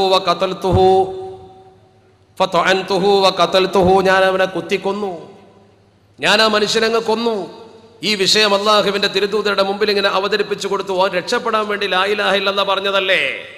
ശത്രുക്കളുടെ ഗണത്തിൽ വന്നുകൊണ്ട് ആ മനുഷ്യൻ രക്ഷപ്പെടാൻ വേണ്ടി ലാ ഇലാഹ ഇല്ലല്ലാഹ് പറഞ്ഞതല്ലേ? ആ കാപ്പട്ട് ഞാൻ അംഗീകരിച്ചു കൊടുത്തില്ല, ഞാൻ അവനെ കുത്തുകയും കൊല്ലുകയും ചെയ്തു എന്ന് ഉസാമത്ത് ബിൻ സെയ്ദ് റളിയല്ലാഹു തആല അൻഹു വളരെയധികം അഭിമാനത്തോടു കൂടി അഷ്റഫുൽ ഖൽഖ് ത്വാഹ റസൂലുള്ളാഹി സ്വല്ലല്ലാഹു അലൈഹി വസല്ലമ തങ്ങളുടെ മുമ്പിൽ അതാ അവതരിപ്പിക്കുന്നു. ഫതഅയ്യറ വജ്ഹു റസൂലില്ലാഹ് സ്വല്ലല്ലാഹു അലൈഹി വസല്ലം ഹദീസിന്റെ കിതാബിൽ കാണുന്നു, അഷ്റഫുൽ ഖൽഖിന്റെ മുഖമങ്ങ് വിവർണമായി, കാരുണ്യത്തിന്റെ പ്രവാചകന്റെ മുഖമങ്ങ് വിവർണമായി. എന്നിട്ട് ചോദിച്ചു, വൈഹക യാ ഉസാമ, വൈഹക യാ ഉസാമ, ഉസാമ കഷ്ടം, നിന്റെ നാശം ഉസാമ, നീ എന്താ ഈ ചെയ്തത്? എന്നിട്ട് നബി തങ്ങൾ ആവർത്തിച്ച് പറഞ്ഞു, വകൈഫ ലക ബിലാ ഇലാഹ ഇല്ലല്ലാഹ്, ഉസാമ ലാ ഇലാഹ ഇല്ലല്ലാഹ് എന്ന് പറഞ്ഞൊരു മനുഷ്യനെ നീ കുത്തിക്കൊന്നോ? ലാ ഇലാഹ ഇല്ലല്ലാഹ് എന്ന് ഉച്ചരിച്ചൊരു മനുഷ്യനെ നീ കുത്തിക്കൊന്നോ? നീ ആ ചെയ്ത പ്രവർത്തനം എന്തുമാത്രം മോശമാണ് എന്ന് ആവർത്തിച്ച് പറഞ്ഞു അഷ്റഫുൽ ഖൽഖ് ത്വാഹ റസൂലുള്ളാഹി സ്വല്ലല്ലാഹു അലൈഹി വസല്ലം. നബി തങ്ങളെ പറച്ചിലിങ്ങനെ ആവർത്തിച്ച് വന്നപ്പോ ഉസാമത്ത് ബിൻ സെയ്ദ് റളിയല്ലാഹു തആല അൻഹു പറയുന്നു, ഹത്താ ലൗ വദത്തു അന്നീൻ സലഖ്തു മിൻ കുല്ലി അമലിൻ അമൽതുഹു, പടച്ചോനെ, ഞാൻ ഇസ്ലാമിന് വേണ്ടി ഇതുവരെ ചെയ്ത അമലൊക്കെ ഊരിപ്പോകുന്ന രീതിയിൽ എല്ലാം അങ്ങ് ഒഴിവാക്കിയിട്ട് അദ്ദേഹം ചിന്തിച്ചു, വസ്തഖ്ബൽതുൽ ഇസ്ലാമ യൗമഇദിൻ മിൻ ജദീദ്, ഒരു പുതു മുസ്ലിമായിട്ട് ജനങ്ങൾക്ക് മുമ്പിൽ വന്നാലോ, ഇതുവരെ ഉള്ളതൊക്കെയാണ് തേച്ച് മായിച്ച് കളഞ്ഞിട്ട് ഒരു പുതിയ മുസ്ലിമായി വരണം, എന്നെങ്കിലും ഞാൻ രക്ഷപ്പെടൂ എന്നെനിക്ക് തോന്നിപ്പോയി. അത്രമാത്രം ആ പ്രവർത്തനത്തെ അഷ്റഫുൽ ഖൽഖ് ആക്ഷേപിച്ചു എന്നതിന്റെ അർത്ഥം. ലാ ഇലാഹ ഇല്ലല്ലാഹ് എന്ന് രക്ഷപ്പെടാൻ വേണ്ടി ഉച്ചരിച്ചതായിരിക്കാം എങ്കിൽ പോലും നബി തങ്ങൾ മറ്റൊരു ഹദീസിൽ പറഞ്ഞു, ഉസാമ നീയാളെ നെഞ്ച് പിളർന്നു നോക്കിയോ? ഉസാമ നീയാളെ നെഞ്ച് പിളർന്നു നോക്കിയോ? നോക്കണം നിങ്ങൾ, യുദ്ധരംഗത്ത് ലാ ഇലാഹ ഇല്ലല്ലാഹ് ഉച്ചരിച്ചുകൊണ്ട് തടി രക്ഷപ്പെടുത്താൻ ശ്രമിച്ചവനാണെങ്കിൽ പോലും ലാ ഇലാഹ ഇല്ലല്ലാഹ് എന്ന് ഉച്ചരിച്ചതിന്റെ പേരിൽ ആ മനുഷ്യനെ നീ വെട്ടിയത് ശരിയായില്ല ഉസാമ എന്ന് ലോകത്തിന്റെ വിമോചകനായ അഷ്റഫുൽ ഖൽഖ് മുഹമ്മദുർ റസൂലുള്ളാഹി സ്വല്ലല്ലാഹു അലൈഹി വസല്ലമ തങ്ങൾ പറഞ്ഞുവെങ്കിൽ ഒരു ഉമ്മത്തിൽപ്പെട്ട മഹത്തുക്കളായ പണ്ഡിത വൃന്ദമടങ്ങുന്ന വലിയ മഹത്തുക്കളായ കേരളം കണ്ട ആലിമീങ്ങൾ അടങ്ങുന്ന വലിയ ഒരു സഭയുടെ പിന്നിൽ നിൽക്കുന്ന ജനങ്ങളെ മുഴുവൻ എങ്ങനെ ഇസ്ലാമിൽ നിന്ന് പുറത്താക്കും? അതൊരു ലാഘവമുള്ള കാര്യമല്ലല്ലോ, ലഘുവായ വിഷയമല്ലല്ലോ. എത്രത്തോളം എന്ന് ചോദിച്ചാൽ ഈ ആവർത്തിച്ചുള്ള നബി തങ്ങളുടെ പറച്ചിൽ ഉസാമത്ത് ബിൻ സെയ്ദ് റളിയല്ലാഹു തആല അൻഹുവിന്റെ കൽബിൽ എത്രത്തോളം ആഴത്തിൽ പതിഞ്ഞു, എത്രമാത്രം അദ്ദേഹത്തിന്റെ മനസ്സിലത് പതിഞ്ഞു. ആ മനുഷ്യൻ അവസാനം പറഞ്ഞൊരു വാക്കുണ്ട്, ലാ ഉഖാതിലു അഹദൻ യഖൂലു ലാ ഇലാഹ ഇല്ലല്ലാഹ്, ഉസാമ തന്റെ ജീവിത അവസാനം വരെ ഉറച്ചു നിന്നുകൊണ്ട് പറഞ്ഞു, ലാ ഇലാഹ ഇല്ലല്ലാഹ് ഉച്ചരിക്കുന്ന ഒരൊറ്റ മനുഷ്യരെയും ഞാൻ ഇനി യുദ്ധത്തിൽ പങ്കെടുത്ത് കൊല്ലുകയില്ല, ഞാൻ അവരോട് സമരത്തിന് പോകൂല. ലാ ഇലാഹ ഇല്ലല്ലാഹ് ഉച്ചരിക്കുന്ന ഒരു മനുഷ്യനോട് പോലും ഞാൻ സമരസജ്ജനാകില്ല അദ്ദേഹം പറഞ്ഞു. അങ്ങനെ അദ്ദേഹം ജീവിക്കുന്ന കാലഘട്ടത്തിലല്ലേ അലി ഇബ്നു അബീ ത്വാലിബ് റളിയല്ലാഹു തആല അൻഹുവും മുആവിയ ഇബ്നു അബീ സുഫിയാൻ റളിയല്ലാഹു തആല അൻഹുവും തമ്മിലുള്ള സംഘടന നടക്കുന്നത്. ആശയ സംഘട്ടനത്തിൽ രണ്ടുപേരും രണ്ട് ഭാഗത്തു നിന്നുകൊണ്ട് യുദ്ധത്തിന്റെ രംഗത്ത് വരെ എത്തി. കുടുംബിനി കൊണ്ട പ്രശ്നം, രൂക്ഷമായ പ്രശ്നം, സമൂഹത്തിൽ വലിയ അപകടകരമായ പ്രശ്നം. അലി ഇബ്നു അബീ ത്വാലിബ് റളിയല്ലാഹു തആല അൻഹു ഒരു ഭാഗത്ത്, മുആവിയ ഇബ്നു അബീ സുഫിയാൻ എന്ന ഇസ്ലാമിന്റെ പ്രഗൽഭനായ ഒരു ഭരണാധികാരി മറുഭാഗത്ത്. രണ്ടുപേരും അപ്പുറത്തും രണ്ടുപേരും മോശക്കാരല്ല. വമ്പിച്ച പ്രശ്നം. ആ പ്രശ്നം വന്നപ്പോൾ ബഹുമാനപ്പെട്ട ഉസാമത്ത് ബിൻ സയ്യിദ് റളിയല്ലാഹു തആല അൻഹുവിനെ സമീപിച്ചു പലരും. ഉസാമ, നിങ്ങൾ എന്തുകൊണ്ട് ഈ വിഷയത്തിൽ അലി ഇബ്നു അബീ ത്വാലിബ് തങ്ങളെ കുറിച്ച് മനസ്സിലാക്കിയ നിങ്ങൾ എന്തുകൊണ്ട് അദ്ദേഹത്തിന്റെ കൂടെ നിൽക്കുന്നില്ല? നിങ്ങൾ അദ്ദേഹത്തിന് വേണ്ടി സമരസജ്ജനായി വാളെടുത്തുകൊണ്ട് വരേണ്ടവനല്ലേ? ആ ഘട്ടത്തിൽ പോലും ഉസാമത്ത് ബിൻ സയ്യിദ് റളിയല്ലാഹു തആല അൻഹു ഓർത്തത് അഷ്റഫുൽ ഖൽഖ് മുത്ത മുഹമ്മദ് മുസ്തഫ സ്വല്ലല്ലാഹു അലൈഹി വസല്ലമ തങ്ങളുടെ വാക്കാണ്. അലി ഇബ്നു അബീ ത്വാലിബ് തങ്ങൾ പോലും പ്രതീക്ഷിച്ചു, എന്തുകൊണ്ട് ഉസാമ എന്റെ കൂടെ നിന്നുകൊണ്ട് സമരസജ്ജനാകുന്നില്ല? അവസാനം തന്റെ പ്രിയപ്പെട്ട അലി ഇബ്നു അബീ ത്വാലിബ് റളിയല്ലാഹു തആല എന്ന ഖലീഫക്ക് ഹൃദയത്തിൽ ചാലിച്ച ഭാഷയിൽ, വളരെ മനോഹരമായ ഭാഷയിൽ ബഹുമാനപ്പെട്ട സയ്യിദ് റളിയല്ലാഹു തആല നല്ല ഒരു കത്തയച്ചു. ആ കത്തിൽ അദ്ദേഹം പറഞ്ഞു, ഇന്നക ലൗ കുൻത ഫീ സിദ്ഖിൽ അസദ്, നിങ്ങളൊരു സിംഹത്തിന്റെ വായിൽ പെട്ടു ഖലീഫ, നിങ്ങളൊരു സിംഹത്തിന്റെ വായ്ക്കുള്ളിൽ അകപ്പെട്ടു എന്ന് ഞാൻ അറിഞ്ഞാൽ അഹ്ബബ്തു അൻ അദ്ഖുല മഅക ഫീഹ്, നിങ്ങളോടൊപ്പം ആ സിംഹത്തിന്റെ വായിലേക്ക് വരാൻ ഞാൻ സജ്ജനാണ്. എന്റെ പ്രിയപ്പെട്ട ഖലീഫ, നിങ്ങളൊരു സിംഹത്തിന്റെ വായിൽ അകപ്പെട്ടു എന്ന വാർത്ത ഈ പാവപ്പെട്ട ഉസാമക്ക് കിട്ടിയാൽ, അങ്ങന്റെ ഖലീഫയാണ്, ഞാൻ സ്നേഹിക്കുന്ന മനുഷ്യനാണ്, ഇഷ്ടപ്പെടുന്ന മനുഷ്യനാണ്, നിങ്ങൾക്കൊപ്പം ആ സിംഹത്തിന്റെ വായിലേക്ക് നിങ്ങൾക്കൊപ്പം കടന്നു വരാൻ ഉസാമത്ത് ബിൻ സയ്യിദ് സജ്ജനാണ്. ഉസാമത്ത് ബിൻ സയ്യിദ് അതിന് സജ്ജനാണ്, ഉറപ്പാണ്, ഞാൻ വരും. വലാകിൻ ഹാദാ അംറുൻ ലം അറഹു, പക്ഷെ ഈ കാര്യത്തിന് എന്നെ വിളിക്കരുത്.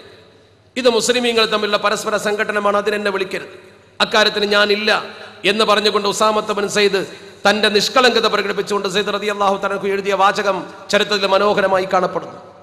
ആ കത്ത് അദ്ദേഹം അയച്ചതിന്റെ ശേഷം പലരും അദ്ദേഹത്തെ വിളിച്ചുകൊണ്ട് ചോദിച്ചു, സയ്യിദ്, ഉസാമത്ത് ബിൻ സയ്യിദ്, സത്യത്തിന് വേണ്ടി നിലകൊണ്ട സയ്യിദ്, നിങ്ങൾ കാര്യം മനസ്സിലാക്കി സമരം ചെയ്യേണ്ടവനല്ലേ?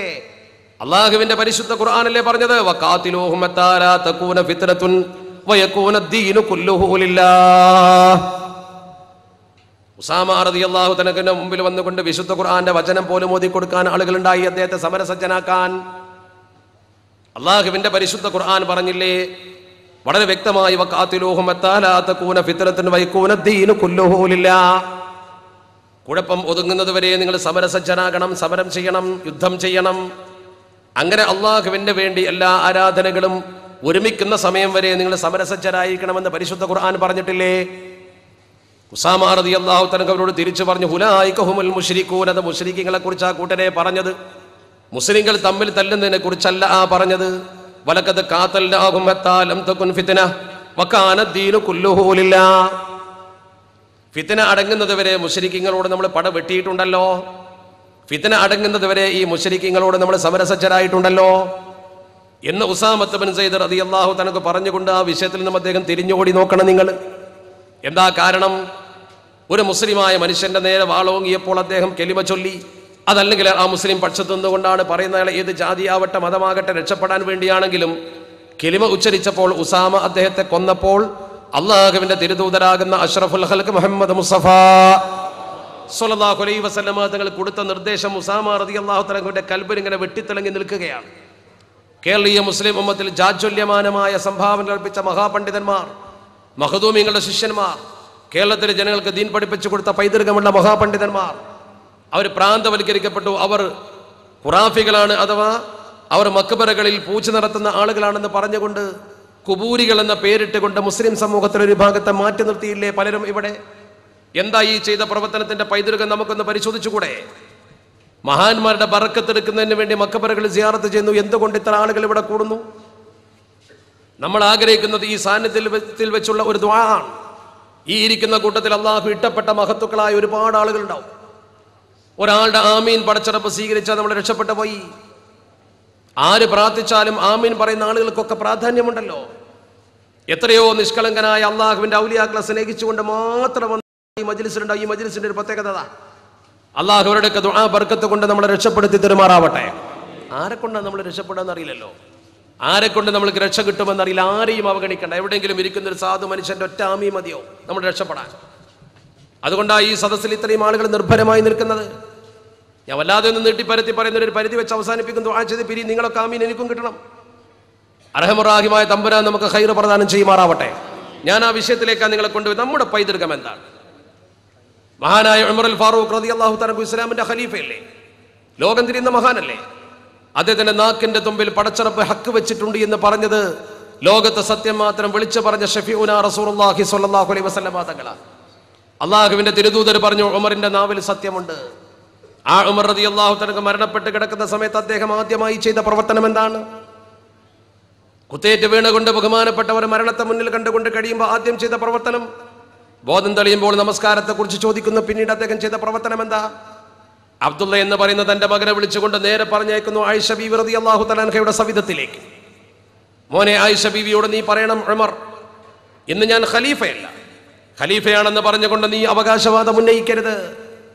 മഹദി അള്ളാഹുവിന്റെ പരിശുദ്ധ ഹബീബിന്റെ റൗളാ ഷരീഫിൽ മഹദിക്ക് വേണ്ടി ഒരുക്കി വെച്ച ഒരു സ്ഥലമുണ്ട്. മഹാനായ സിദ്ദീഖുൽ അക്ബർ റളിയല്ലാഹു തആല അൻഹുവിന്റെയും നബി തങ്ങളുടെയും അടുത്ത് അന്ത്യവിശ്രമം കൊള്ളാൻ ഞാൻ വല്ലാതെ ആഗ്രഹിക്കുന്നു. ആ സാമീപ്യം, ആ സ്ഥലം ഉമറിന് വിട്ടു തരുമോ? അതിന്റെ അന്ത്യാഭിലാഷമാണെന്ന് പോയി പറമോനെ. അബ്ദുല്ലാഹ് ഇബ്നു ഉമർ റളിയല്ലാഹു തആല അൻഹുവിനെ ആയിഷ ബീവി റളിയല്ലാഹു തആല അൻഹുവിന്റെ സന്നിധാനത്തിലേക്ക് പറഞ്ഞയച്ചുകൊണ്ട് ഉമർ അൽ ഫാറൂഖ് റളിയല്ലാഹു തആല അൻഹു എന്ന വിജിഗീഷുവായ ഭരണാധികാരി ഒരാറടി മണ്ണ് റൗദാ ഷരീഫിന്റെ ഉള്ളിൽ ചോദിച്ചു വാങ്ങുന്നത് എന്തിനാ?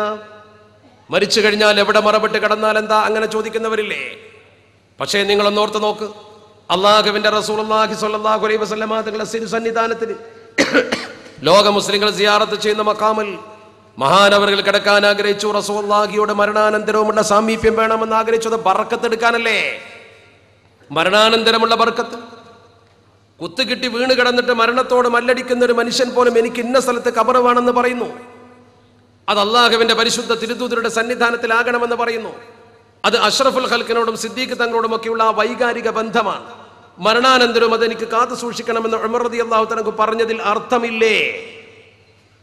മരണാനന്തരം പോലും മഹാന്മാരുടെ സാമീപ്യം ആഗ്രഹിച്ചു കൊണ്ടല്ലേ ആ പറഞ്ഞത്? അത് പൈതൃകമാണോ അല്ലയോ നമ്മളാ തീരുമാനിക്കേണ്ടത്. മഹാന്മാരുടെ മക്ബറകൾക്കും മക്കാമുകൾക്കും പ്രാധാന്യമുണ്ടോ? ഇല്ലെങ്കിൽ എന്നെ എന്തിന് ആ മക്ബറയിൽ തന്നെ മറവ് ചെയ്യണമെന്ന് ഉമർ അൽ ഫാറൂഖ് തങ്ങൾ പറഞ്ഞു. അത് നമ്മളാണ് സ്വയം മനസ്സിൽ കണ്ടെത്തേണ്ട ചോദ്യം. മാത്രമല്ല, നിങ്ങൾ നോക്ക്, ഉമ്മു സുലൈം എന്ന് പറയുന്ന ഒരു മഹദി, ആ മഹദിയുടെ കൈവശം ഒരു തോൽപാത്രം. ആ തോൽപാത്രത്തിന്റെ വായ്ഭാഗം വെട്ടിയെടുത്തുകൊണ്ട് മഹദി കാലങ്ങളോളം സൂക്ഷിക്കുന്നു. എന്തിന്? ഒറ്റ ഗുണം മാത്രമേ അതിനുള്ളൂ. ഒറ്റ ഗുണം. അതെന്താ?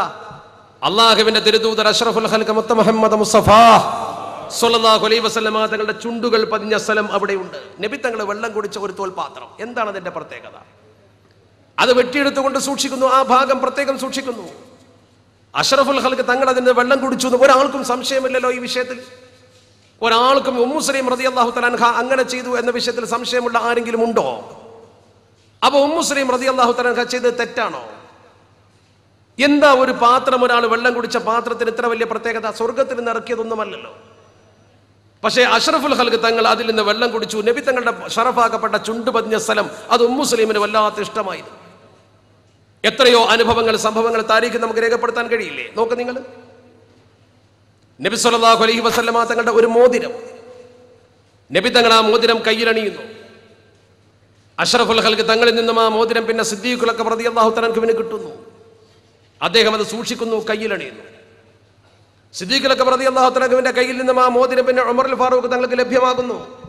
ഉമർ അൽ ഫാറൂഖ് തങ്ങൾ അത് കയ്യിലണിയുന്നു. ഉമർ അൽ ഫാറൂഖ് തങ്ങളുടെ കയ്യിൽ നിന്നും പിന്നീട് അത് കിട്ടുന്നു ബഹുമാനപ്പെട്ട ഉസ്മാൻ റളിയല്ലാഹു തആല അൻഹുവിന് കിട്ടുന്നു. അദ്ദേഹം അത് കയ്യിലണിയുന്നു. എന്താ ഇതൊരു പുരാവസ്തുവ? ആണെങ്കിൽ ഒരു മ്യൂസിയത്തിൽ കൊണ്ടുപോയി സൂക്ഷിച്ച് പ്രദർശിപ്പിച്ചാൽ പോരെ? അത്രയല്ലേ ആവശ്യമുള്ളൂ. എന്തേ നബി തങ്ങളെ കയ്യിലിട്ട മോതിരം ഇടാൻ ഈ ഖലീഫമാരൊക്കെ ആഗ്രഹിച്ചു. അവസാനം ആ മോതിരം ഉസ്മാൻ റളിയല്ലാഹു തആല അൻഹുവിന്റെ കയ്യിൽ നിന്നും വീണുപോയി ഖുബാ പള്ളിക്കടുത്തുള്ള ഒരു കിണറ്റിൽ. മദീനത്ത് സിയാറത്തിന് പോകുന്ന ആളുകൾ മസ്ജിദുൽ ഖുബായിൽ സിയാറത്ത് ചെയ്ത് പുറത്തേക്ക് ഇറങ്ങുമ്പോൾ താഴത്ത് കാണാം ചെറിയൊരു മിനാരം പോലെ മൂടിയിട്ട ഒരു കിണർ. ബിർ അരീസ് എന്ന് ചരിത്രത്തിൽ പറയും.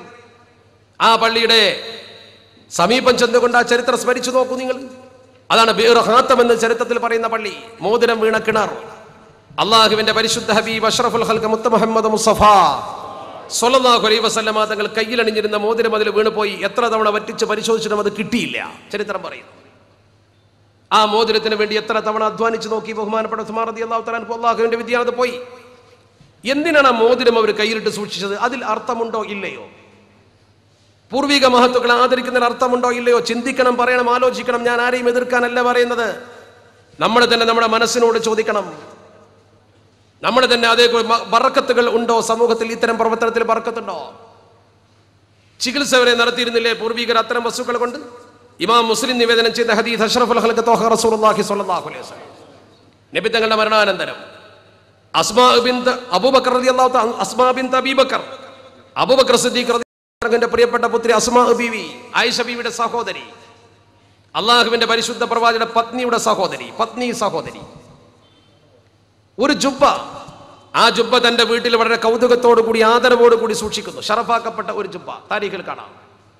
ഇസ്ലാമിക ചരിത്രകാരന്മാർ മുഴുവൻ ഒരു അഭിപ്രായാന്തരവും ഇല്ലാതെ രേഖപ്പെടുത്തിയ ചരിത്രം. ഒരു ജുബ്ബ മഹദി സൂക്ഷിക്കുന്നു. ആ ജുബ്ബ മഹദി സൂക്ഷിച്ചുകൊണ്ട് ചില പ്രതിസന്ധി ഘട്ടത്തിൽ ഇത് പുറത്തിറക്കുന്നു. എന്നിട്ട് മഹദി തന്നെ പറഞ്ഞത് കാണാൻ കഴിയും. ഹാദിഹി ജുബ്ബത്ത് റസൂലില്ലാഹി സ്വല്ലല്ലാഹു അലൈഹി വസല്ലം, ഇത് അള്ളാഹുവിന്റെ പരിശുദ്ധ ഹബീബിന്റെ ജുബ്ബയാണ്, കുപ്പായമാണ്, മേൽക്കുപ്പായമാണ് വെച്ചു. വകാന നബിയ്യു സ്വല്ലല്ലാഹു അലൈഹി വസല്ലം യൽബസുഹാ, ലോകത്തിന്റെ വിമോചകനാകുന്ന അഷ്റഫുൽ ഖൽഖ് മുത്ത് മുഹമ്മദ് മുസ്തഫ സ്വല്ലല്ലാഹു അലൈഹി വസല്ലമ തങ്ങൾ ഇത് ധരിക്കാറുണ്ടായിരുന്നു. തിരുദൂതർ ഇത് ധരിക്കാറുണ്ടായിരുന്നു. തിരുദൂതർ ധരിച്ചിരുന്ന ഈ സാധനം ഞാൻ എൻ്റെ കൈവശപ്പെടുത്തി. എന്നിട്ട് പറയുന്നു ഫനഹ്നു നഉസിലുഹാ ലിൽ മർള നസ്തശ്ഫി ബിഹാ. ആ വാചകം നോക്കണം. ഫനഹ്നു നഉസിലുഹാ, ഞങ്ങൾ അതിനൊന്ന് മുക്കും. വെള്ളമെടുത്ത് വെച്ചിട്ട് ഈ ജുബ്ബയൊന്ന് വെള്ളത്തിൽ മുക്കും. അങ്ങനെ തന്നെ ആർക്കാ സംശയം? ഇമാം മുസ്ലിം തങ്ങളെ സംശയമുണ്ടോ? താരീഖിന്റെ കിതാബിൽ ഉല്ലേഖനം ചെയ്യപ്പെട്ട ഈ വിഷയത്തിൽ ആർക്കെങ്കിലും ശങ്കയുണ്ടോ? ഫനഉസിലുഹാ, ഞങ്ങളത് മുക്കും. ലിൽ മർള, രോഗികൾക്ക് വേണ്ടി മുക്കും. കുപ്പായം കഴുകാൻ വേണ്ടി മുക്കുന്നതല്ല, രോഗികൾക്ക് വേണ്ടി മുക്കും. നസ്തശ്ഫി ബിഹാ, അതുകൊണ്ട് ഞങ്ങൾ ഷിഫാഇന് തേടും, അഥവാ രോഗ ചികിത്സ നടത്തുമെന്ന് അസ്മാ ബീവി റളിയല്ലാഹു തആല പറഞ്ഞതായി ഇമാം മുസ്ലിം തങ്ങൾ ഉദ്ധരിക്കുന്നു റഹ്മത്തുള്ളാഹി അലൈഹി. എന്താ സംശയം? ഈ ജുബ്ബയുടെ ഏക പ്രത്യേകത എന്താ? അതിന്റെ ശീലയുടെ പ്രത്യേകതയാണോ? അല്ല. ആ ജുബ്ബ അഷ്റഫുൽ ഖൽഖ് ത്വഹ റസൂലുള്ളാഹി സ്വല്ലല്ലാഹു അലൈഹി വസല്ലമ തങ്ങൾ ധരിച്ചു എന്നുള്ള ഏക പ്രത്യേകത മാത്രമേ അതിനുള്ളൂ. നബി തങ്ങൾ ആ ജുബ്ബ ധരിച്ചു എന്നൊരൊറ്റ പ്രത്യേകത. ആ ജുബ്ബ വെള്ളത്തിൽ മുക്കിക്കൊണ്ട് അതുകൊണ്ട് ജനങ്ങൾക്ക് ചികിത്സക്ക് വേണ്ടി ഉപയോഗപ്പെടുത്തിയപ്പോൾ ജനങ്ങൾക്ക് അതുകൊണ്ട് ഗുണം കിട്ടിയെന്ന് ചരിത്രത്തിൽ എമ്പാടും പറഞ്ഞിട്ടില്ലേ? അപ്പൊ ഇത്തരം മഹത്തുക്കൾ, ഇനിയിപ്പോ ഒരു സാധനം ഒന്നും വേണ്ട. അതിപ്പോ ഒരു ജുബ്ബ എന്ന് പറയുന്നൊരു സാധനമെങ്കിലും ഉണ്ടല്ലോ, അതൊന്നും വേണ്ട.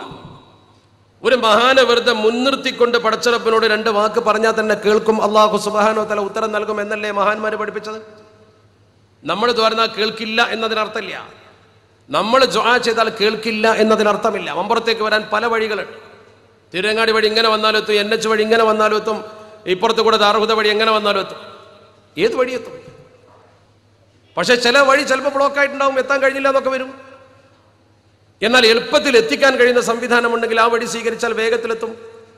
അഷ്റഫുൽ ഖൽഖ് മുത്ത് മുഹമ്മദ് മുസ്തഫ സ്വല്ലല്ലാഹു അലൈഹി വസല്ലമ തങ്ങളുടെ മരണാനന്തരം പോലും നബി തങ്ങളുടെ ഖബറിൽ വന്നിട്ട് ഇതുപോലെ മഖബറിൽ വന്ന് ദുആ ചെയ്യും പോലെ ദുആ ചെയ്തിട്ട് പ്രതിഫലം കിട്ടിയ ചലനമുണ്ടായ എത്ര അനുഭവങ്ങൾ താരീഖിന്റെ കിതാബിൽ വ്യക്തമായി രേഖപ്പെട്ട് കിടക്കുന്നു. പിന്നെ എന്തിനായി ഈ ഖബറിൽ വന്ന് നമ്മളൊരു പ്രാർത്ഥന ആ മഹാനെ മുൻനിർത്തി നടത്തുന്നതിന് മഖബറിൽ പോകുന്നവരെ ഈ രീതിയിൽ അധിക്ഷേപിച്ചുകൊണ്ട് സമൂഹ മധ്യത്തിൽ പ്രസ്താവനകൾ ഇറക്കുന്നത്? അതൊരു ശരിയുണ്ടോ? മാത്രമല്ല, നമ്മുടെ ചെറുപ്പക്കാരായ കുട്ടികൾക്ക് നേരിട്ട് അള്ളാഹുവിനോട് ചോദിച്ചാൽ പോരെ, എന്തിനാ ഇവിടെ വരുന്നത് എന്നൊരു ചോദ്യം മനസ്സിലുണ്ടോ? ഉണ്ടെങ്കിൽ അത് ചോദിക്കുന്ന ചോദ്യകർത്താവിനേക്കാളും പറയുന്ന എന്നെക്കാളും ഒരുപക്ഷെ ഇവിടെ ഇരിക്കുന്ന ആളുകളെക്കാളും ഒക്കെ ഉയർന്ന തലത്തിലുണ്ടായിരുന്ന അള്ളാഹുവിന്റെ പരിശുദ്ധ തിരുദൂതരുടെ പ്രിയപ്പെട്ട ഭാര്യ ആയിഷ ബീവി റളിയല്ലാഹു തആല അൻഹാ, ഒരു സമൂഹത്തിന് വേണ്ടി ഹദീസ് റിപ്പോർട്ട് ചെയ്യാൻ മാത്രം ജീവിച്ച ഒരു മഹദി എന്ന് വേണമെങ്കിൽ പറയാൻ പറ്റും. ഒരു കുടുംബ ജീവിതത്തെക്കാൾ ഒരു അധ്യാപകന്റെയും ശിഷ്യയുടെയും ബന്ധമാണ് നമ്മൾ അവിടെ കാണുന്നത്. ഒരു ഭാര്യാഭർത്തൃ ബന്ധത്തെക്കാൾ ഒരു അധ്യാപകനും അധ്യാപകന്റെ ശിഷ്യയും എല്ലാം പഠിച്ചുകൊണ്ട് നബി തങ്ങളെ സമൂഹത്തിന് പകർത്തി കൊടുത്ത പെണ്ണ് ആ മഹദി, ഈ ഉമ്മത്തിന്റെ അധ്യാപിക. മഹദി പറയുന്നു, ഒരിക്കൽ മദീനയിൽ വമ്പിച്ച വരൾച്ച ബാധിച്ചു. മദീനത്തെ ജനങ്ങൾ വരൾച്ച കൊണ്ട് ബുദ്ധിമുട്ടി, വളരെ പ്രയാസപ്പെട്ട ബുദ്ധിമുട്ടിന്റെ അങ്ങേ അറ്റത്തെത്തി. വരൾച്ചയുണ്ടാകുമ്പോൾ സ്വാഭാവികമായും കഴിഞ്ഞ തവണ വരൾച്ച ഉണ്ടായപ്പോൾ നമ്മൾ ബുദ്ധിമുട്ടിയത് നിങ്ങൾക്കറിയാലോ. ആ വരൾച്ചയുടെ മധ്യത്തിൽ ഒരു സംഘം ആളുകൾ വന്നുകൊണ്ട് ആയിഷ ബീവി റളിയല്ലാഹു തആല അൻഹായോട് പറഞ്ഞു, വലിയ പ്രയാസമുണ്ട്, നമ്മൾ എന്ത് ചെയ്യും? മഹദിയോട് ആലോചിച്ചു. കാരണം മഹദിക്ക് സമൂഹത്തിൽ വലിയ സ്ഥാനമുണ്ടായിരുന്നു.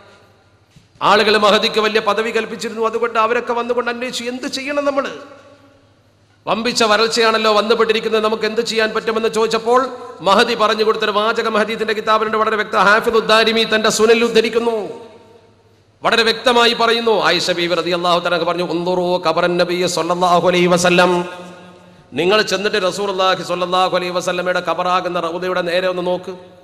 റൗദ ഷരീഫിന്റെ അടുത്ത് ചെന്നുകൊണ്ട് ഖബറിലേക്ക് നോക്ക്. ഫജഅലു മിൻഹു കവ്വൻ ഇല സമാ, എന്നിട്ട് റൗദയുടെ മുകളിൽ നിങ്ങൾ നേരെ ആകാശത്തിലേക്ക് ഒരു ദ്വാരമുണ്ടാക്ക്.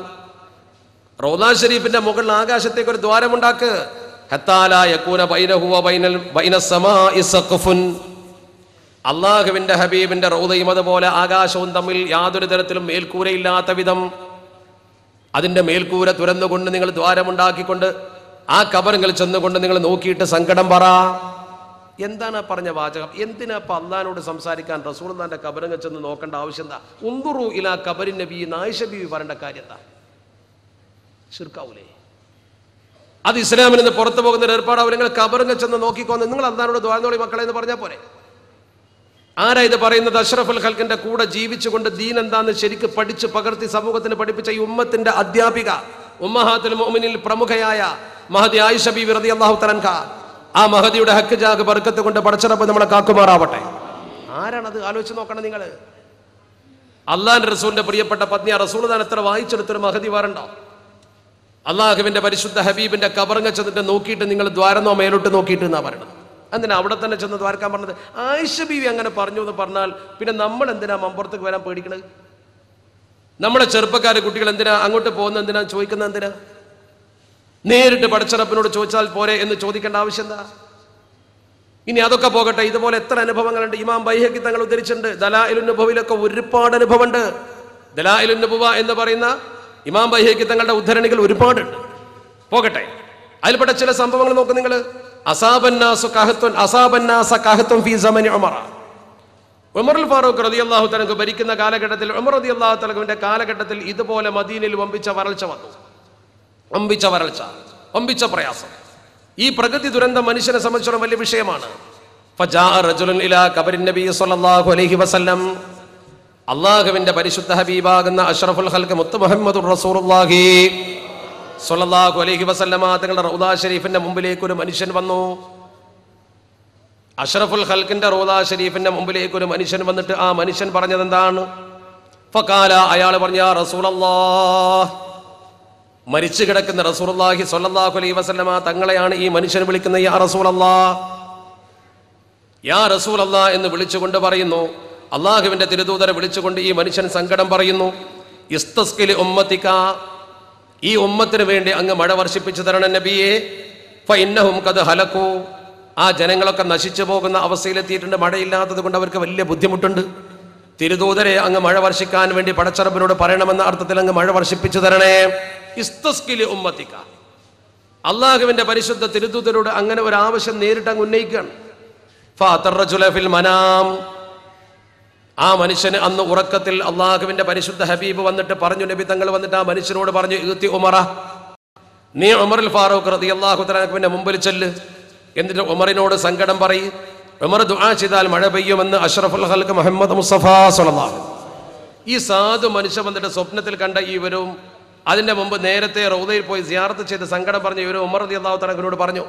ഉമർ റളിയല്ലാഹു തആല അൻഹു വളരെയധികം നിഷ്കളങ്കനായി കൊണ്ട് പറഞ്ഞു, നാഥ, എനിക്ക് കഴിവില്ലാത്തത് കൊണ്ടല്ലേ അവർ നിന്റെ പ്രവാചകനെ സമീപിച്ചത്, അതുകൊണ്ട് പടച്ചറബേ നീ മഴ തരണേ എന്ന് ഉമറുൽ ഫാറൂഖ് തങ്ങൾ ദുആ ചെയ്യുന്നു. പടച്ചറബ് മഴ കൊടുക്കുന്നു. എന്താ ഈ സംഭവം? ഉമർ റളിയല്ലാഹു തആല വിനയത്തോടെ പറഞ്ഞു, പടച്ചോനെ, എനിക്ക് കഴിവില്ലാത്തത് കൊണ്ടല്ലേ നിന്റെ നബിന്റെ അടുത്ത് ആളുകൾ വന്നത്. ഇവിടെ ഈ മനുഷ്യൻ വന്നുകൊണ്ട് ഈ ചെയ്ത പ്രവർത്തനത്തെ എന്തുകൊണ്ട് ഉമറുൽ ഫാറൂഖ് തങ്ങൾ എതിർത്തില്ല? നിനക്കങ്ങനെ മഴ വേണമെങ്കിൽ പടച്ചറബിനോട് ദുആ ചെയ്താൽ പോരെ, നീ എന്തിനാ ആ മക്കബറയിൽ പോയിട്ട് പറഞ്ഞത്?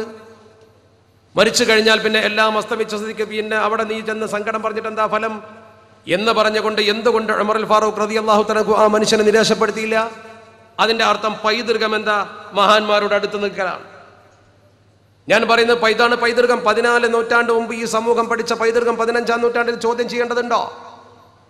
ഖൈറുൽ ഖുറൂനി ഖർനി സുമ്മല്ലദീന യലൂനഹും എന്ന ഹദീസ് എവിടെയാ കൊണ്ടുപോയി വെച്ചത്? എന്റെ നൂറ്റാണ്ടിലുള്ളവർ ഉത്തമർ, ബാക്കിയുള്ളവരുടെ ശേഷം വരുന്ന നൂറ്റാണ്ടിലുള്ളവർ, അതിൻ്റെ പിറകെ വരുന്നവർ അങ്ങനെയാണ്. ഏറ്റവും നല്ലത് എൻ്റെ നൂറ്റാണ്ടിലുള്ളവരാണെന്ന് ഈ ലോകത്തിൻ്റെ വിമോചകൻ പറഞ്ഞു പഠിപ്പിച്ചു വെച്ചു. പറയണ്ടേ നമ്മൾ ചരിത്രത്തിൽ? പഠിക്കണ്ടേ നമ്മൾ? ഏത് ചെറിയ വിഷയമാണെങ്കിലും ശരി, ഈ മഹത്തുക്കളുടെ മുമ്പിൽ വന്ന് നമ്മൾ സങ്കടം പറയുമ്പോൾ അതിനൊരു ഫലമുണ്ട്.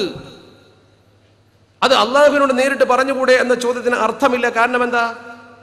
അള്ളാഹുവിലേക്ക് അത്രമാത്രം ദുആക്ക് ഇജാബത്ത് കിട്ടുന്ന ആളുകളായി മാറിയിട്ടില്ല നമ്മൾ പടച്ചറപ്പിനോട് ചോദിച്ചാൽ ഒരു പക്ഷേ പടച്ചറപ്പ് ഉത്തരം തരും.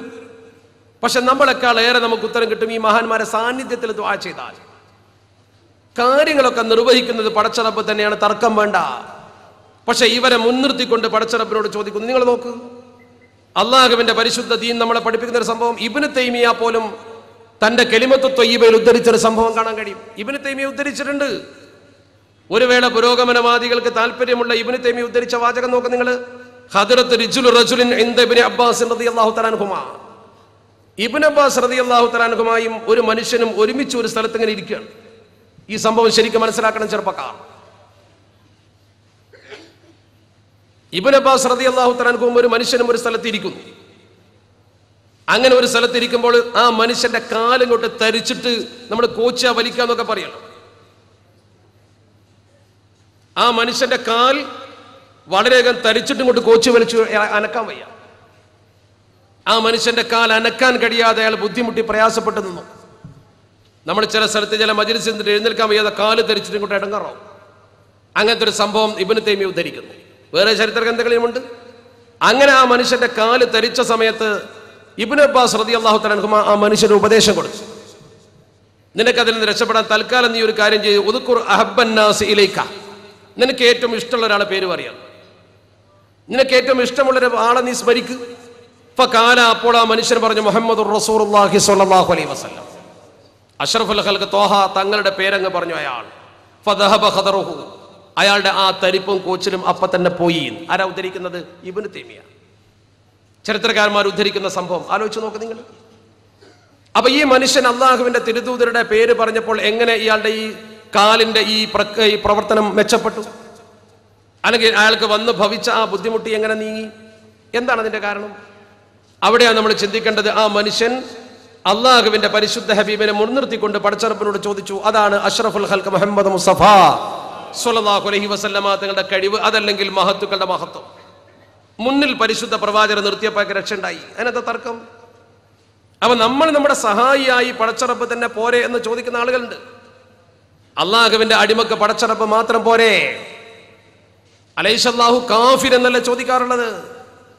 അള്ളാഹു സുബ്ഹാനഹു വ തആല മാത്രം പോരെ എന്ന് ചോദിക്കുന്ന ആളുകൾ ഇസ്ലാമിന്റെ അധ്യാപനങ്ങൾ പൈതൃക സ്വത്തായി നമുക്ക് കിട്ടിയത് എവിടെ കൊണ്ടുപോയി വെച്ചു എന്ന ലളിതമായൊരു സംശയം നമുക്ക് പ്രകടിപ്പിച്ചുകൂടെ? അതിനുള്ള അവകാശമില്ലേ? നമ്മുടെ പൈതൃക സ്വത്തായി നമുക്ക് കിട്ടിയ ഇസ്ലാമിന്റെ അധ്യാപനങ്ങൾ നോക്ക് നിങ്ങൾ. ഉത്ബത്ത് ബിൻ ഖസ്വാൻ റളിയല്ലാഹു തആല അൻഹു പറയുന്നു, അള്ളാഹുവിന്റെ പരിശുദ്ധ തിരുദൂതരിൽ നിന്നുമാണ് ഉദ്ധരണി. ഏതെങ്കിലും ഒരാൾ ഒരു ഒഴിഞ്ഞ സ്ഥലത്ത് കൂടെ, ഒരു ഒഴിഞ്ഞ പറമ്പിലൂടെ അല്ലെങ്കിൽ മരുഭൂമിയിലൂടെ സഞ്ചരിക്കുന്നു എന്നിരിക്കട്ടെ. ഇദാ അളല്ല അഹദുകും ഷൈഅൻ ഔ അറാദ ഔനൻ. അങ്ങനെയാണ്.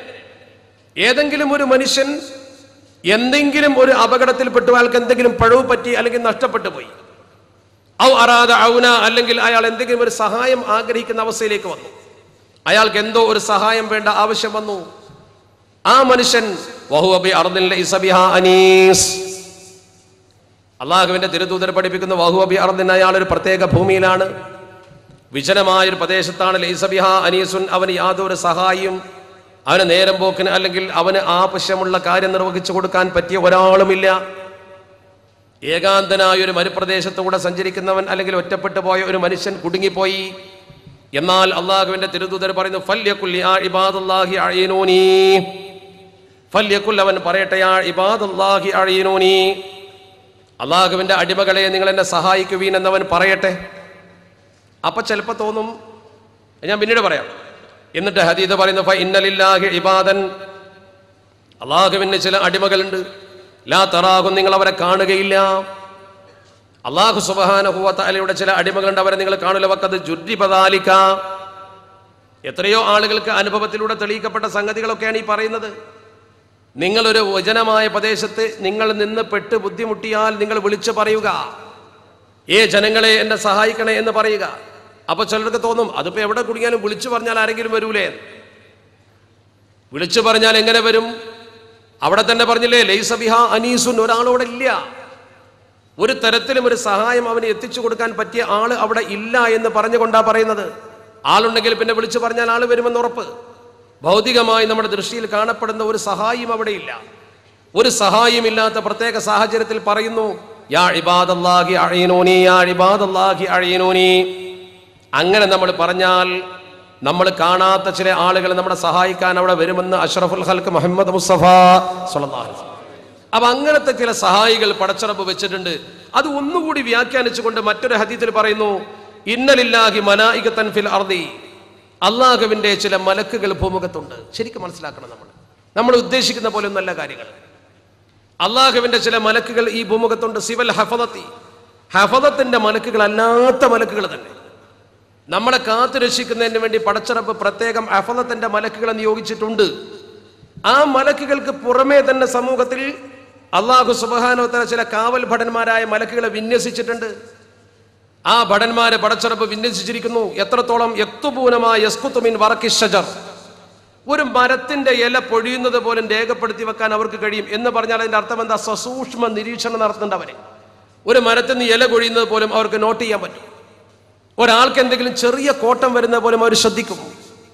അത്രയും ശ്രദ്ധാലുക്കളായ മലക്കുകളെ പടച്ചറബ് നിയോഗിച്ചിരിക്കുന്നു. ഫൈദാ അസാബ അഹദുക്കും അർജതൻ, വൈദാ അസാബ അഹദുക്കും അർജതൻ, ഏതെങ്കിലും ഒരാൾക്ക് എന്തെങ്കിലും ഒരു പ്രയാസം വന്ന് ഭവിച്ചാൽ, നിങ്ങളിൽ ഏതെങ്കിലും ഒരാൾക്ക് ഒരു ബുദ്ധിമുട്ട് വന്ന് ഭവിച്ചാൽ, ബി അർദിൻ ഫലാത്ത്, ഒരു വിജനമായ ഭൂമിയിൽ, ഒരു ശൂന്യമായ ഭൂമിയിൽ വെച്ച് നിങ്ങൾക്ക് എന്തെങ്കിലും ഒരു ബുദ്ധിമുട്ട് വന്നാൽ, ഫൽയുനാദി അഈനൂനി യാ ഇബാദല്ലാഹ്, ഫൽയുനാദി, അവൻ വിളിക്കട്ടെ, യാ ഇബാദി, എൻ്റെ അള്ളാഹുവിന്റെ അടിമകളെ, അഈനൂനി യാ ഇബാദല്ലാഹ്, അഈനൂനി യാ ഇബാദല്ലാഹ് എന്ന് വിളിച്ചാൽ ഈ മാലാകമാരുടെ സഹായം അവന് ലഭിക്കുമെന്ന് അള്ളാഹുവിന്റെ ദീൻ പഠിപ്പിക്കുന്നു. അപ്പോൾ എങ്ങനെ ഈ സഹായം ഈ മനുഷ്യന് ലഭ്യമാകുന്നു? അപ്പൊ നമ്മുടെ ദൃഷ്ടിക്ക് ഗോചരമല്ലാത്ത അഭൗതികമായ സഹായം നമുക്ക് നൽകുന്നതിന് വേണ്ടി ഭൂമുഖത്ത് പടച്ചറബ് സഹായികളെ നിർത്തിയിട്ടുണ്ടല്ലോ. ഏത് സാധാരണക്കാരനും ഇത് കിട്ടുമെങ്കിൽ മഹത്തുക്കൾ അതിനേക്കാൾ കൂടുതൽ അത് അനുഭവിക്കുന്നവരല്ലേ? അവരുടെ മദത് കൊണ്ട് സഹായിക്കണമെന്ന് പറഞ്ഞാൽ ഒന്നുകൂടി സഹായം നമുക്ക് ലഭ്യമാവുകയില്ലേ? അതുകൊണ്ടല്ലേ മനുഷ്യൻ ഏറ്റവും ബുദ്ധിമുട്ടുന്ന വെള്ളം കിട്ടാത്ത കാലത്ത് പോലും പലപ്പോഴും തവസ്സുലിന്റെ കഥ വന്നത്. വെള്ളം കിട്ടാതിരിക്കുമ്പോൾ സ്വന്തമായി പ്രാർത്ഥിക്കുമെന്ന കാര്യത്തിൽ ആർക്കാ തർക്കം? കഴിഞ്ഞ തവണ മഴക്ക് പ്രാർത്ഥിക്കാത്ത ആൾക്കാർ ആരാ ഇവിടെ? ഓരോരുത്തരും പ്രാർത്ഥിച്ചിട്ടുണ്ട്. കാരണം വെള്ളം കിട്ടാതെ ബുദ്ധിമുട്ടി പ്രയാസപ്പെട്ട് മരിക്കുകയാണെന്ന് തോന്നത്തക്ക വിധം കാര്യമെത്തിയിട്ടുണ്ട്. എന്നതുപോലെ മഴയില്ലാത്ത കാലത്ത് മദീനത്ത് വരൾച്ച ബാധിച്ചപ്പോൾ പലരും ദ്വാരത്തിലുണ്ടാവുമല്ലോ. എന്തിനധികം വിജിഗീഷുവായ ഭരണാധികാരി മഹാനായ ഉമറുൽ ഫാറൂഖ് റളിയല്ലാഹു തആല പോലും ഇടതേടിയില്ലേ? ഉമറുൽ ഫാറൂഖ് തങ്ങൾക്ക് എന്താ പടച്ചറബിനോട് നേരിട്ട് ചോദിക്കാൻ അറിയില്ലേ? അതേ ഉമർ റളിയല്ലാഹു തആല താരീഖിന്റെ കിതാബിൽ എന്താ പറഞ്ഞത്? അല്ലാഹുമ്മ ഇന്നാ കുന്നാ നതവസ്സലു ഇലൈക ബിനബിയിനാ ഫതസ്ഖീനാ, അല്ലാഹുവേ, നബിത്തങ്ങളുടെ കാലഘട്ടത്തിൽ നബിത്തങ്ങളെ കൊണ്ട് ഞങ്ങൾ ഇടതേടിയിരുന്നു, നീ ഞങ്ങൾക്ക് മഴ തരികയും ചെയ്തിരുന്നു. ഞങ്ങൾ നിന്റെ പ്രവാചകനെ കൊണ്ട് നിന്നിലേക്ക് മഴ ചോദിച്ചിരുന്നു, നീ ഞങ്ങൾക്ക് മഴ തന്നിരുന്നു. വ ഇന്നാ നതവസ്സലു ഇലൈക ബിഅമ്മി നബിയിനാ വ ഇന്നാ നതവസ്സലു ഇലൈക ബിഅമ്മി നബിയിനാ ഫസ്ഖിനാ, അള്ളാഹുവിന്റെ പരിശുദ്ധ ഹബീബിന്റെ അമ്മനെ കൊണ്ട്, പിതൃവ്യനെ കൊണ്ട്, അബ്ബാസ് ഇബ്നു അബ്ദുൽ മുത്തലിബ് റളിയല്ലാഹു തആല അൻഹുവിനെ കൊണ്ട് ഞങ്ങൾ ഇതാ ഇടതേടുന്നു. അബ്ബാസ് റളിയല്ലാഹു തആല അൻഹുവിലൂടെ ഞങ്ങൾ ഇതാ ചോദിക്കുന്നു, അള്ളാഹുവേ, ഞങ്ങൾക്ക് നബിയുടെ കാലത്ത് നബിയെ കൊണ്ട് തവസ്സുൽ ചെയ്തപ്പോൾ നീ മഴ തന്നുവല്ലോ, ഞങ്ങളിതാ അമ്മുൻ നബിയിനെ കൊണ്ട് തവസ്സുൽ ചെയ്യുന്നു, മഴ തരണേ എന്ന് ആരാ പ്രാർത്ഥിക്കുന്നത്? ബഹുമാനപ്പെട്ട ഉമറുൽ ഫാറൂഖ് റളിയല്ലാഹു തആല അൻഹു. പോയോ മതത്തിൽ നിന്ന് പുറത്ത്? അത് പൈതൃകമല്ലെങ്കിൽ ഉമർ ഫാറൂഖ് തങ്ങൾ ചെയ്ത പ്രവർത്തനത്തിന്റെ വ്യാഖ്യാനം എന്താ? അതാണ് നമ്മുടെ പൈതൃകം. ഈ പൈതൃകം നമ്മുടെ സമൂഹത്തിൽ കാത്തു രക്ഷിക്കണമെന്നല്ലേ നമ്മൾ പറയുന്നതും പ്രചരിപ്പിക്കുന്നതും. അപ്പോഴേക്കും നമ്മൾ പുറത്തു പോയോ മതത്തിൽ? അള്ളാഹുവിന്റെ തിരുദൂതർ ജീവിച്ചിരിക്കുന്ന കാലത്ത് പോലും ഇങ്ങനെ നേരിട്ട് നബിത്തങ്ങളുടെ മുമ്പിൽ വന്ന് പറഞ്ഞിട്ട്, നേരെ വന്ന് നബിത്തങ്ങളുടെ മുഖത്ത് നോക്കി പറഞ്ഞിട്ട്, ഒരു എതിരഭിപ്രായവും ചരിത്രത്തിൽ എവിടെയും രേഖപ്പെടുത്തപ്പെട്ട ഒരു ചെറിയ ചിത്രം പോലും ഇല്ലല്ലോ. ഒരു നേരിയ എതിരഭിപ്രായം പോലും രേഖപ്പെടുത്തപ്പെട്ട ചിത്രം ഉണ്ടോ? ബൈഹഖി തന്നെ ഉദ്ധരിക്കുന്ന, ഇമാം ബൈഹഖി തങ്ങൾ ഉദ്ധരിക്കുന്ന റഹ്മഹുല്ലാഹ് ദലായിലുൻ നബവിയിൽ, ഒരു ഗ്രാമീണനായ മനുഷ്യൻ, സാധുവായ മനുഷ്യൻ ഒരിക്കൽ അഷ്റഫുൽ ഖൽഖ് ത്വാഹ റസൂലുള്ളാഹി സ്വല്ലല്ലാഹു അലൈഹി വസല്ലം തങ്ങളുടെ മുമ്പിൽ ഒരു പാവം മനുഷ്യൻ വരുന്നു. അതൈനാ കമാലനാ ബഈറുൻ യഇത്തു വലാ സബിയ്യുൻ യഇത്തു. ആ മനുഷ്യൻ വന്നുകൊണ്ട് ഗ്രാമീണനായ അറബി പറയുന്ന, പരിശുദ്ധ പ്രവാചകരെ, ഞങ്ങളുടെ വീടുകളിലെ പ്രിയപ്പെട്ട ഒട്ടകങ്ങൾ അറളുന്നില്ല, അറളുന്ന ഒട്ടകങ്ങളില്ലാതായിരിക്കുന്നു, മൂടിപ്പുതച്ച് കിടക്കുന്ന കുട്ടികളുമില്ല എന്ന് പറഞ്ഞാൽ സ്വൈരമുള്ള കുട്ടികളില്ല, സമാധാനമില്ലാത്തൊരവസ്ഥ വന്നിരിക്കുന്നു നബിയെ. ഈ മനുഷ്യൻ വന്നുകൊണ്ട് പറയുകയാണ് സമാധാനമില്ലാത്തൊരവസ്ഥ വന്നിരിക്കുന്നു, എന്ത് ചെയ്യണം? അയാൾ നേരെ വന്നിട്ട് പരാതി നേരെ നബി തങ്ങളുടെ മുഖത്ത് നോക്കി പറഞ്ഞിട്ട് പിന്നെ അവരുടെ സ്വഭാവം അനുസരിച്ച്, അറബികളുടെ സ്വഭാവം അനുസരിച്ച് ഒരു കവിതയിലൂടെ ആ കാര്യം അങ്ങ് ബോധ്യപ്പെടുത്തി നബി തങ്ങളെ. ഇത് നിങ്ങൾ ശ്രദ്ധിക്കണം, നബി തങ്ങളുടെ മുഖത്ത് നോക്കിയിട്ടാ പറയുന്നത്. അയാൾ നേരെ പറഞ്ഞു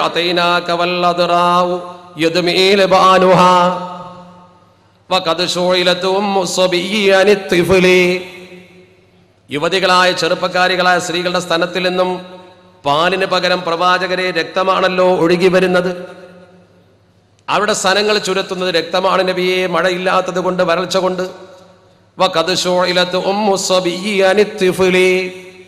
ഉമ്മമാർക്ക് അവരുടെ സ്വന്തം കുഞ്ഞുങ്ങളെ കൊണ്ട് പോലും ശ്രദ്ധയില്ല. അത്രമാത്രം വരൾച്ച ബാധിച്ചുകൊണ്ട് സ്വന്തം വെള്ളം തേടി നടക്കുന്നവരായി മാറിയിരിക്കുന്നു അവര്. എന്നിട്ട് പറയുന്നു ചെറുപ്പക്കാരായ ആളുകൾക്ക് പോലും വന്ന് ഭവിച്ച അവസരം,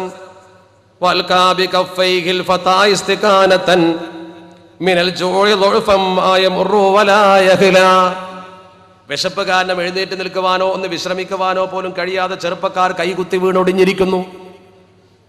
അവര് വീണിരിക്കുന്നു എന്ന് പറഞ്ഞാൽ ചെറുപ്പക്കാർ പോലും നിസ്സഹായരായ നബിയെ, ശക്തിയില്ല മനുഷ്യന്. ഇങ്ങനെ നീണ്ട കവിത ചൊല്ലിക്കൊണ്ട് അവസാനം ആ മനുഷ്യൻ പറഞ്ഞ വാക്ക്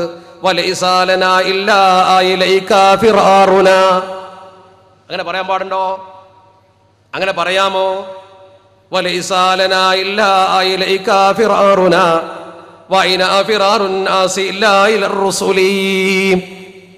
പ്രവാചകരെ, നിങ്ങളെ മുമ്പിലല്ലാതെ ഞങ്ങൾക്ക് എവിടെയാ അഭയം?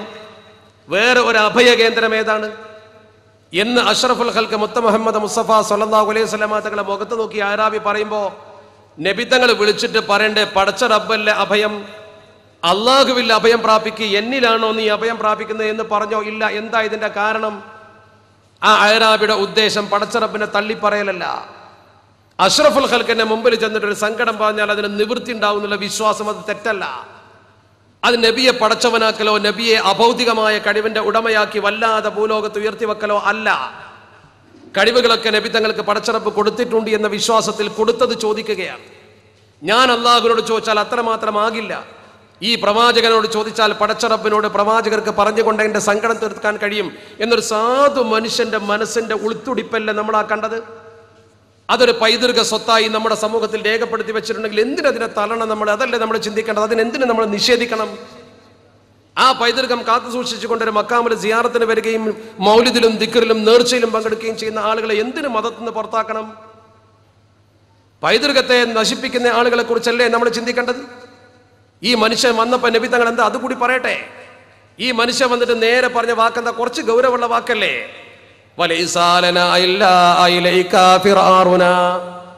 അങ്ങയിലേക്കല്ലാതെ ഒരു സ്ഥലത്തേക്ക് എവിടെ ഞങ്ങൾ അഭയം തേടും നബിയെ? അള്ളാഹു ഇല്ലേ? അള്ളാഹു സുബ്ഹാനഹു വ തആല ഇയാളെ വിളി കേൾക്കൂലേ? ആ മനുഷ്യൻ അത്രയൊക്കെ പറഞ്ഞിട്ടും അള്ളാഹുവിന്റെ തിരുദൂതർ ഒരു നിമിഷം ആ മനുഷ്യനെ തൗഹീദിൽ നിന്ന് തെറ്റിപ്പോയി എന്നതുകൊണ്ട് തൗഹീദിലേക്ക് കൊണ്ടുവരാൻ ശ്രമിച്ചോ? ഇല്ല. കാരണം നബി തങ്ങൾക്ക് ബോധ്യമായിട്ടുണ്ട് അയാളെ തൗഹീദിനൊരു കുറവുമില്ല, അയാൾ മുസ്ലിമാണ്, മുവഹിദാണ്, അള്ളാഹുവിന്റെ ഏകത്വത്തിൽ അടിയുറച്ച വിശ്വാസമുള്ള സാധുവാണ് ആ മനുഷ്യൻ എന്ന് ഉറച്ച് വിശ്വസിക്കുന്ന പരിശുദ്ധ പ്രവാചകർ ഉടനെ ചെയ്ത പണി എന്താണ്? ചരിത്രകാരന്മാർ പറയുന്നു, അള്ളാഹുവിന്റെ തിരുദൂതർ തന്റെ തട്ടം പോലും ശരിയാക്കാതെ, അവതാ മുണ്ട് പോലും ശരിയാക്കാതെ തലയിലിട്ട മുണ്ട് വലിച്ചിഴച്ചുകൊണ്ട് മിമ്പറിലേക്ക് കയറി അഷ്റഫുൽ ഖൽഖ് മുഹമ്മദ് മുസ്തഫ തലയെക്കെട്ട് ശരിക്ക് കെട്ടാൻ പോലും സമയമെടുത്തില്ല. എന്താ? കാരണം സമയം കളയാൻ പറ്റൂല. ഒരു സാധു സങ്കടം പറഞ്ഞതാ. നേരെ കയറി മെമ്പർക്ക് ചരിത്രം പറയുന്നു. വളരെ മനോഹരമായി ചരിത്രകാരന്മാർ പറയുന്നു, നബി തങ്ങൾ നേരെ മെമ്പറിലേക്ക് തട്ടം പോലും ശരിയാക്കാതെ ഓടിക്കയറി എന്ന് തന്നെയാണ് ഹദീസിന്റെ കിതാബിൽ ചരിത്രഗ്രന്ഥത്തിൽ ഉല്ലേഖനം ചെയ്തത്. തട്ടം ശരിയാക്കാൻ നബി തങ്ങൾ കാത്തു നിന്നില്ല, അയാളെ പഠിപ്പിക്കല്ല ചെയ്തത്. നേരെ കയറിയിട്ട് മെമ്പറിന്റെ മുകളിൽ നിന്നിട്ട് ഒറ്റ പ്രാർത്ഥന, അല്ലാഹുമ്മ സ്ഖിനാ വഇതം മുഈഥാ. ആ പ്രാർത്ഥന പോലും ചരിത്രം രേഖപ്പെടുത്തി, അല്ലാഹുമ്മ സ്ഖിനാ വഇതം മുഈഥാ മരീഅൻ മരീഅൻ വദികൻ തബകൻ നാഫിയൻ വൈറലാർ. അങ്ങനെ തുറന്ന് പ്രാർത്ഥിച്ചു. ആജിലൻ വൈററായിതിൻ യംലഉ ബിഹിൽ ലറ തംലഉ ബിഹിൽ ലറ വതുംബിതു ബിഹിൽ സറ എന്ന് പറഞ്ഞുകൊണ്ട് നീണ്ട ഒരു പ്രാർത്ഥന നബി തങ്ങൾ അങ്ങ് നടത്തി. ആ പ്രാർത്ഥന മിമ്പറിൽ വെച്ചുകൊണ്ട് അങ്ങനെ നടത്തവേ ഫമാ റദ്ദ റസൂലുള്ളാഹി സ്വല്ലല്ലാഹു അലൈഹി വസല്ലമ യദൈഹി, അങ്ങനെ നബി തങ്ങൾ തന്റെ കൈ ഇങ്ങോട്ട് മുഖത്തേക്ക് മടക്കിയിട്ട് കയ്യങ്ങ് താഴ്ത്തുന്ന സമയം, ആ ദുആ കഴിഞ്ഞ് നബി തങ്ങൾ ശറഫാക്കപ്പെട്ട കയ്യങ്ങ് താഴ്ത്തേണ്ട സമയം, ആകാശം അതിന്റെ ഭാണ്ഡമടിച്ചു, മഴയങ്ങ് കൊടുത്തു. ആകാശം അതിന്റെ ഭാണ്ഡമടിച്ചു, മഴയങ്ങ് കൊടുത്തു. നോക്കണം നിങ്ങൾ, നബി തങ്ങൾ ഈ അഅറാബി പറഞ്ഞ പോലെ മിമ്പറിൽ കയറി പ്രാർത്ഥിച്ചപ്പോ മഴയതാ വർഷിക്കുന്നു, തുടരെ മഴ.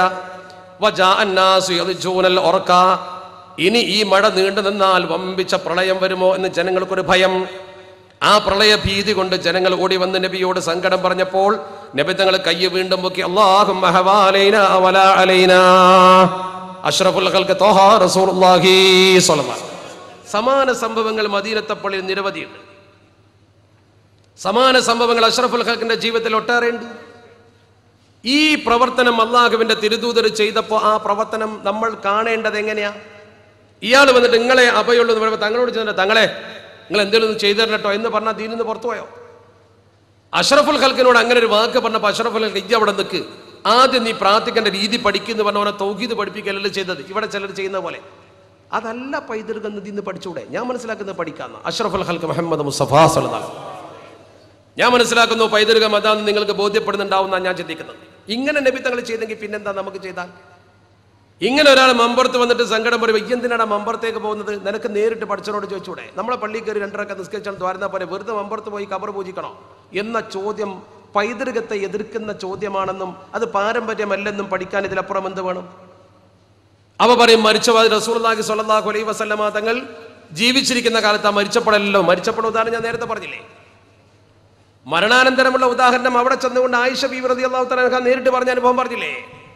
ഇനി വേണ്ട പോകട്ടെ, അഷ്റഫുൽ ഖൽഖ് തന്നെ ചെയ്ത മരിച്ചവരുള്ള പ്രവർത്തനം ഉണ്ടല്ലോ.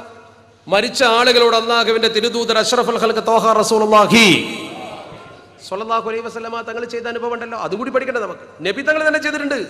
നബി തങ്ങൾക്ക് ഏറ്റവും പ്രിയപ്പെട്ട അഷ്റഫുൽ ഖൽഖിന്റെ പ്രിയപ്പെട്ട കാവൽ ഭടനെ പോലെ നിന്നിരുന്ന ഹംസത്തുൽ ഖറാർ റളിയല്ലാഹു തആല ഉഹദിന്റെ രണാങ്കണത്തിൽ ആ മഹാനുഭാവൻ ലോകത്തോട് വിട പറഞ്ഞു. സയ്യിദു ശുഹദാ ആ മഹാനായ ഹംസത്തുൽ ഖറാർ റളിയല്ലാഹു തആല ലോകത്തോട് വിട പറഞ്ഞപ്പോ ഏറ്റവും കൂടുതൽ വേദനിച്ചത് നമ്മുടെ മുത്തുനബി തങ്ങളാ. ഒരു സഹായി പോയി, വലങ്കയ്യ പോയി, കുടുംബം പോയി, പിതൃവ്യൻ പോയി, എല്ലാ അർത്ഥത്തിലും അളവിലും ദീന്റെ ശത്രു രക്ഷപ്പെട്ടു.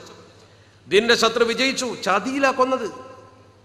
നല്ല ഒരു ചെറുപ്പക്കാരനെ നേരിട്ടുള്ള ഏറ്റുമുട്ടലല്ല, ചതിയിൽ കൊല്ലുമ്പോൾ അതും തന്റെ കുടുംബത്തിൽപ്പെട്ട ദീന്റെ സഹായിയാകും, എന്തൊരു വേദന ഉണ്ടാകും. അന്നാണ് അള്ളാഹുവിന്റെ തിരുദൂതരെ ഇറക്കറിഞ്ഞത്. കരഞ്ഞ് കരഞ്ഞ് ബഹുമാനപ്പെട്ട പ്രവാചകർ വിഷമിച്ചുകൊണ്ട് പറഞ്ഞ വാക്കുണ്ട് ചരിത്രത്തിൽ, യാ ഹംസത്തു യാ അമ്മ റസൂലില്ലാഹ്. നബി തങ്ങൾ തന്നെ പറയുന്നു, യാ ഹംസത്തു യാ അമ്മ റസൂലില്ലാഹ് വഅസദല്ലാഹി വഅസദ റസൂലിഹി. അള്ളാഹുവിന്റെയും അള്ളാഹുവിന്റെ പരിശുദ്ധ പ്രവാചകരുടെയും സിംഹക്കുട്ടിയാണിത്. യാ ഹംസത്തു യാ ഫാഇലൽ ഖൈറാത്ത്. മരിച്ചു കിടക്കുന്ന മയ്യത്തിനെ നോക്കിക്കൊണ്ട് യാ ഫാഇലൽ ഖൈറാത്ത്, യാ ഹംസത്തു യാ കാശിഫൽ ഖുർബാത്ത്. മരിച്ചു കിടക്കുന്ന ഈ മനുഷ്യൻ എങ്ങനെ കാശിഫുൽ ഖുർബാത്ത് ആവുക? വിഷമങ്ങളെ അകറ്റാൻ ഇയാൾക്ക് എങ്ങനെ കഴിയും? നബിതങ്ങളല്ലേ നേരെ പറയുന്നത്, നിങ്ങൾ വിഷമം അകറ്റുന്നവനാണ്. മാത്രമല്ല പരിശുദ്ധ പ്രവാചകർ പറഞ്ഞു, ദാബ അൻ വജ്ഹി റസൂലില്ലാഹ്, യാ ദാബ അൻ വജ്ഹി റസൂലില്ലാഹ്. അള്ളാഹുവിന്റെ പരിശുദ്ധ ഹബീബിനെ തൊട്ട് നിങ്ങൾ ഒരുപാട് പ്രതിരോധങ്ങൾ നടത്തിയ മനുഷ്യനാണ്, നിങ്ങൾ ഒരുപാട് നല്ലത് ചെയ്ത മനുഷ്യനാണ്, നല്ലത് ചെയ്യുന്ന മനുഷ്യനാണ് എന്ന് പറഞ്ഞുകൊണ്ട് പരിശുദ്ധ പ്രവാചകർ മരിച്ചു കിടക്കുന്ന മനുഷ്യനോട് എന്തിന് പറയണം ഈ കാര്യം? എന്താ അങ്ങനെ പറഞ്ഞിട്ട് കിട്ടുക? മരിച്ച ഒരാൾ ഒരു ഉപകാരവും ഉപദ്രവവും ചെയ്യൂലെങ്കിൽ പിന്നെ അങ്ങനെ പറഞ്ഞിട്ട് എന്താ കാര്യം? കേവലം ഒരു വിലാപൻ നബിത്തങ്ങൾ നടത്തും, ഒരു കാര്യമുള്ള കാര്യമില്ലാതെ. മരണപ്പെട്ട ആൾക്ക് വേണ്ടി വാറത്തടിച്ച് കരയരുത് എന്നും അതുകൊണ്ട് കാര്യമില്ലെന്നും പഠിപ്പിച്ച പ്രവാചകർ ഇങ്ങനെ ചെയ്ത എന്താ? ഹംസ റളിയല്ലാഹു തആലക്ക് വലിയ നിന്നും സഹായം ലഭ്യമാണെന്ന് ഉറച്ച് വിശ്വസിക്കുന്നതുകൊണ്ടാണ്. ഈ മരിച്ചവരോട് നമ്മൾ അങ്ങോട്ട് പറയുന്നു, മരിച്ചവർ ഇങ്ങോട്ട് പറയുന്നതും ഒക്കെ കേൾക്കുകയും അനുഭവിക്കുകയും ചെയ്ത അനുഭവങ്ങൾ ധാരാളല്ലേ. ഇസ്ലാമിക ചരിത്രം പറയുന്നു, നല്ല ബന്ധുക്കൾ ദീനിയായപ്പോൾ നിങ്ങളൊരു ബാപ്പ മരിച്ചു പോയിന്നിരിക്കട്ടെ, അള്ളാഹു നമ്മുടെ ആഖിബത്ത് നന്നാക്കി തെരുമാറാവട്ടെ. നമ്മളൊക്കെ മരണപ്പെട്ടു പോയിന്നിരിക്കട്ടെ, നമ്മളൊക്കെ മരണപ്പെട്ടു പോയാൽ നമ്മുടെ ബന്ധുക്കൾ, നമ്മുടെ മക്കൾ മോശപ്പെട്ട പ്രവർത്തനം ചെയ്ത് കാണുമ്പോൾ ദുഃഖം ഉണ്ടാവുന്ന മരിച്ചവർക്ക് വേണ്ടി ഈ ബന്ധുക്കൾ തേടുമത്രേ അള്ളാഹുവിനോട്, അല്ലാഹുമ്മ റാജിഉ ബിഹിം വലാ തുമിതുഹും ഹത്താ യഹ്ദിയഹും. പടച്ചോനെ അവരെ നീ സൂക്ഷിക്കണേ, ഹിദായത്ത് കൊടുത്തിട്ടല്ലാതെ അവരെ നീ മരിപ്പിക്കല്ലേ എന്ന് ഈ മരിച്ചവർ നമുക്ക് വേണ്ടി ദുആ ചെയ്യും എന്ന് നീ പറയുന്നു. അപ്പൊ നല്ലൊരു മനുഷ്യൻ നമുക്ക് വേണ്ടി ഖബർ കിടന്ന് ദ്വാരക്കൂലേ? നല്ല മനുഷ്യന്മാർ, ഔലിയാക്കളും മഹത്തുക്കളുമായ ആളുകൾ ഖബറിൽ ജീവിച്ചിരിക്കുന്നവരാണെന്നല്ലേ നമ്മൾ പഠിച്ചത്? അവര് ഖബറിൽ ജീവിച്ചിരിക്കുന്നവരാണെന്നല്ലേ നമ്മൾ പഠിച്ചിട്ടുള്ളത്? അത്തരം മഹാത്മാക്കൾ നമുക്ക് വേണ്ടി ദുആ ചെയ്യുമ്പോൾ അതിന്റെ പ്രതിഫലം നമുക്ക് കിട്ടൂലേ? എത്രത്തോളം അള്ളാഹുവിന്റെ പരിശുദ്ധ ഹബീബ് തന്നെ മരണാനന്തരം അത്ഭുത സിദ്ധികൾ കാണിച്ച സംഭവങ്ങൾ നേരിട്ട് അനുഭവിച്ച മഹത്തുക്കളുണ്ടല്ലോ. സയ്യിദ് ബിൻ മുസയ്യബ് റളിയല്ലാഹു തആല അതിൽപ്പെട്ട ഒരാളാണ്. സയ്യിദ് ബിൻ മുസയ്യബ് റളിയല്ലാഹു തആല എന്ന് പറഞ്ഞാൽ മദീനത്തെ പ്രഗൽഭനായ പണ്ഡിതനാണ്, വലിയ ആലിമാണ്. കിരീടം വെക്കാത്ത സുൽത്താനാണ്, പണ്ഡിത ഗണത്തിൽ വലിയ പണ്ഡിതനാണ്. അദ്ദേഹത്തെ കുറിച്ച് പറയുമ്പോൾ ആബിദുമാണ്, ആലിമുമാണ്. ആ മനുഷ്യൻ മദീനത്തെ പള്ളിയിൽ എപ്പോഴും ജമാഅത്തിനുണ്ടാവും. എല്ലാ ജമാഅത്തിനും അദ്ദേഹം ഉണ്ടാവും. എല്ലാ ജമാഅത്തിനും ഉണ്ടാകുന്ന അദ്ദേഹം ഹർറ യുദ്ധകാലത്ത് അഥവാ ഹജ്ജാജ് ഇബ്നു യൂസുഫിന്റെ കാലഘട്ടത്തിൽ സംഘടന നടക്കുന്ന കാലത്ത് ഹർറ യുദ്ധം നടക്കുന്നുണ്ടല്ലോ, ആ ഹർറ യുദ്ധ കാലഘട്ടത്തിൽ മദീനത്തെ പള്ളിയിൽ ജമാഅത്തിന് ഒരൊറ്റ മനുഷ്യനില്ലാത്ത 1-2 ദിവസങ്ങൾ വന്നു. ഏതാനും ദിവസങ്ങൾ ചരിത്രം പറയുന്നുണ്ട്. അങ്ങനെ മദീനത്തെ മസ്ജിദ് നബവിയിൽ നിസ്കരിക്കാൻ ആളില്ല, ബാങ്ക് കൊടുക്കാൻ പോലും ആളില്ല. ഒരാളെങ്കിലും വേണ്ടേ? സ്വഹാബത്തിനിടയിലുണ്ടായ ഈ പ്രശ്നം രൂക്ഷമായപ്പോൾ ചിലരൊക്കെ യുദ്ധമുഖത്ത് പോയപ്പോൾ ഈ പ്രതിരോധ വേളയിലും അതുപോലെ തന്നെ പ്രതിസന്ധിയിലും പെട്ടുകൊണ്ട് മദീനത്തെ പള്ളി നിസ്കരിക്കാൻ ആളില്ലാത്ത അവസ്ഥ വന്നു. നമസ്കാര നിർവഹണത്തിന് ആളില്ല, ബാങ്ക് കൊടുക്കാനും ആളില്ല. സയ്യിദ് ബിൻ മുസയ്യിബ് തങ്ങൾ കൃത്യമായിട്ട് പള്ളിയിൽ വന്നു. അദ്ദേഹം തന്നെ നേരിട്ട് പറയുന്നു, ചരിത്ര ഗ്രന്ഥങ്ങളിലുണ്ട്, ബാങ്കിന്റെ സമയമായപ്പോൾ പരിശുദ്ധ റൗദ ഷരീഫിൽ നിന്ന് നേരിട്ട് അങ്ങ് ബാങ്ക് വിളിക്കുന്നത് കേട്ടു എന്ന് അദ്ദേഹം പറഞ്ഞു. റൗദിൽ നിന്ന് നേരെ ബാങ്ക്. ഒരാൾക്കും അഭിപ്രായസ് ഇല്ലാത്ത ചരിത്ര. കാരണം എന്താ? സയ്യിദ് ബിൻ മുസയ്യിബ് റളിയല്ലാഹു തആല എന്ന് പറഞ്ഞാൽ അദ്ദേഹത്തെ കുറിച്ച് പഠിക്കണം ആദ്യം. നമ്മളൊക്കെ പരിശുദ്ധ മക്കത്ത് ചെന്നാൽ, ഒരു ഹജ്ജിന് ചെന്നിട്ടുണ്ടെങ്കിൽ 40 വക്ത് മദീനത്തെ പള്ളിയിൽ നിസ്കരിക്കാൻ പടാപ്പാട് പെടുന്ന ആൾക്കാരാണ്. കാരണം ശ്രേഷ്ഠത ഇവിടെ ഹദീസിൽ പറഞ്ഞിട്ടുണ്ട്, ഒരാൾ മദീനത്ത് ചെന്നിട്ട് മൻ സ്വല്ലാ ഫീ മസ്ജിദി ഹാദാ 40 സ്വലാത്തൻ ലാ തഫൂതുഹു സ്വലാ, ഒരു വക്തും ഫൗതാകാതെ തുടർച്ചയായി 40 വക്ത് എന്റെ പള്ളിയിൽ ഒരാൾ നമസ്കരിച്ചാൽ കുത്തിബത്ത് ലഹു ബറാഅത്തും മിനന്നാർ, അവന് നരകമോചനമുണ്ട്, നിഫാഖിൽ നിന്ന് മോചനമുണ്ട് എന്നൊക്കെ ഹദീസിൽ അഷ്റഫുൽ ഖൽഖ് മുഹമ്മദ് മുസ്തഫ സ്വല്ലല്ലാഹു അലൈഹി വസല്ലം. അങ്ങനത്തെ പള്ളിയിൽ 40 വക്ത് എത്ര വേണം? 8 ദിവസം വേണം. 8×5 40. അതാണ് ഹാജിമാരൊക്കെ മദീനത്ത് പോയിട്ട് 8 ദിവസം നിൽക്കുന്നത്. ചിലർ 8 ദിവസം നിൽക്കുമ്പോഴേക്കും 3 ദിവസം ആകുമ്പോൾ ഞങ്ങൾ പോട്ടെ തന്നെ പോകും. അവർക്ക് കാരണം റസൂലുള്ളാഹിയുടെ ബന്ധം അത്ര മതി. കാരണം അവർ വിചാരിക്കുന്നത് നേരെ പോയിട്ട് മക്കത്ത് ചെന്നാൽ 1,00,000 കൂലി കിട്ടുന്ന, 1,00,000 കൂലി. ആ 1,00,000 കൂലി അവിടെ കിട്ടുന്നുണ്ട്. മദീനത്ത് പോവുക. അത് പഠിപ്പിച്ചു കൊടുത്ത ആളാരാ? അത് ഇവിടെയാണ്. അവിടെ 1,00,000 ഉണ്ടെന്ന് പഠിപ്പിച്ചു കൊടുത്ത ആൾ ഇവിടെയാണ്. ഈ ഇത്തിബായിന്റെ പുണ്യവും കൂലിയൊന്നും മനസ്സിലാക്കണില്ല. ഏത് കൂലി വാങ്ങി നീ എങ്ങനെ പരിശുദ്ധ പ്രവാചകരെ ധിക്കരിച്ചുകൊണ്ട് അല്ലെങ്കിൽ പരിഗണിക്കാതെ മഴ്സറി ചെന്നാലും റസൂലുള്ളാഹിന്റെ ശഫാഅത്ത് കൂടാതെ ഒരു അടി മുന്നോട്ട് വെക്കാൻ കഴിയില്ല. ദീനാണ് ഈ പറയുന്നത്. ബാപ്പാന്റെ മയ്യത്ത് നിസ്കരിക്കുമ്പോൾ പോലും അല്ലാഹുമ്മ ഗഫിർ ലഹു എന്ന് പറയുന്നതിന് മുമ്പ് അഷ്റഫുൽ ഖൽഖിന്റെ മേലിൽ സലാത്തിലണം. ദുആ സ്വീകരിക്കണമെങ്കിൽ സലാത്തിലണം. മദീനത്തെ പള്ളിയിൽ നിങ്ങൾ നിസ്കരിക്കുമ്പോഴേ കൈകൾ മതി അസ്സലാമു അലൈക അയ്യുഹൻ നബിയു എന്നൊക്കെ പറയുമ്പോൾ ആലോചിച്ച് നോക്ക്, നിങ്ങൾ ശിർക്ക് വരൂലേ? അപ്പുറത്തെ നബി തങ്ങൾ കിടക്കുന്നുണ്ട്, മരിച്ചു കിടക്കുന്ന ആളോട് പറയാം അസ്സലാമു അലൈക അയ്യുഹൻ നബിയു, നേരിട്ട് പറയണേ മൊത്തോക്കിയിട്ട്, ശിർക്കാവൂലേ? നേർക്കെന്ന് പ്രാർത്ഥിക്കാൻ പാടില്ല, പക്ഷെ അദ്ദേഹത്തിന് ചൂണ്ടിട്ട് ഇങ്ങനെ പറയാം. നോക്കണം നിങ്ങൾ, ഒരു വിശ്വാസത്തിന്റെ വൈകല്യം വന്നു കൂടി ഉണ്ടാകുന്ന അപകടം പടച്ചറപ്പം നമ്മളെ കാത്തുരക്ഷിക്കുമാറാവട്ടെ. ഇതൊരു സംഘടന. അതൊക്കെ പൈതൃക ഏതാ? നിങ്ങൾ പഠിച്ചോ? പൈതൃകം ഏതാ നമ്മൾ മനസ്സിലായിക്കോ? അഷ്റഫുൽ ഖൽഖ് മുത്ത് മുഹമ്മദ് മുസ്തഫ സ്വല്ലല്ലാഹു അലൈഹി വസല്ലമ തങ്ങൾ വളരെ ഗൗരവത്തോടെ നോക്ക്. നിങ്ങൾ സയ്യിദ് ബിൻ മുസയ്യിബ് തങ്ങൾ, ഞാൻ അദ്ദേഹത്തെ കുറിച്ച് പറയാൻ വേണ്ടി 40 വക്ത് പറഞ്ഞ എന്തിനറിയോ? വെറുതെ അല്ല. സയ്യിദ് ബിൻ മുസയ്യിബ് റളിയല്ലാഹു തആല മദീനത്തെ പള്ളിയിൽ 40 കൊല്ലം, വക്തല്ല 40 കൊല്ലം ഇമാം അല്ലാഹു അക്ബർ എന്നുള്ള 1ാമത്തെ തക്ബീർ കിട്ടുമ്പോൾ വലതുവശത്ത് അവിടെ ഉണ്ടാവും സൊഫിൽ. അങ്ങനെ തന്നെ താരീഖിലുണ്ട്. മാ ഫാതതുഹു തക്ബീറത്തുൽ ഊലാ, മാ ഫാതതുഹു തക്ബീറത്തുൽ ഊലാ, 1ാമത്തെ തക്ബീർ ഈ പണ്ഡിതന് നഷ്ടപ്പെടാറില്ല, നഷ്ടപ്പെട്ടിട്ടില്ല. ഫീ മസ്ജിദ് റസൂലില്ലാഹി മുൻദു 40 ആമാ. ആ വാചകമൊക്കെ എങ്ങനെ കാണണമെന്നറിയോ? മുൻദു 40 ആമാ, 40 കൊല്ലം. 40 കൊല്ലം മദീനത്തെ പള്ളിയിൽ ഇമാം അല്ലാഹു അക്ബർ എന്ന് തക്ബീർ കിട്ടുമ്പോൾ ആ വക്തിന് അദ്ദേഹം പള്ളിന്റെ ഇമാമിന്റെ വലതുവശത്ത് ഉണ്ടാകും എന്ന് ദീൻ പറയുന്നു, ചരിത്രം പറയുന്നു. അദ്ദേഹത്തിന്റെ താരീഖിൽ ഒരാൾക്കും അഭിപ്രായമില്ലാതെ രേഖപ്പെടുത്തിയ സംഗതിയാണ്. അങ്ങനത്തെ മനുഷ്യനാ പറയുന്നത്, ഞാൻ പള്ളിക്കാണ് കയറുന്ന സമയത്ത് ബാങ്ക് കൊടുക്കാൻ പള്ളിയിൽ ആളില്ല, സമയമായപ്പോൾ റൗദയിൽ നിന്ന് ബാങ്ക് കേട്ടു. അതാരാ കൊടുത്തത്? അഷ്റഫുൽ ഖൽഖ് മുത്ത് മുഹമ്മദ് മുസ്തഫ. എന്താ അതിന് തർക്കമുള്ളത്? എന്താണ് അതിലൊരു തർക്ക വിഷയമുള്ളത്? ഈ ബാങ്ക് റൗദയിൽ നിന്ന് കേട്ടു എന്ന് പറഞ്ഞാൽ ഇന്നത്തെ നമ്മുടെ തലമുറക്ക് വിശ്വസിക്കാൻ പറ്റുമോ?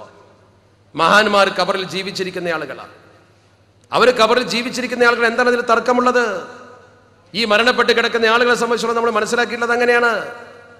അത്തരം ആളുകളുടെ പ്രത്യേകതയും അവരുടെ സവിശേഷതയും ഒക്കെ അതാ. ആ മഹാന്മാരെന്ന് പറയുന്ന ആളുകൾക്ക് ചില സിദ്ധികളും ചില സവിശേഷതകളും ഒക്കെ ഉണ്ട്. എന്താ തർക്കമുള്ളത്? മരണാനന്തരം ഇതൊക്കെ നഷ്ടപ്പെട്ടു പോകും. സാബിത്ത് ഇബ്നു ഖൈസ് റളിയല്ലാഹു തആല അൻഹുവിന്റെ അനുഭവം ഉണ്ടല്ലോ ചരിത്രത്തിൽ. അത് പാരമ്പര്യമാണോ പൈതൃകമാണോ നോക്കാം നമുക്ക്.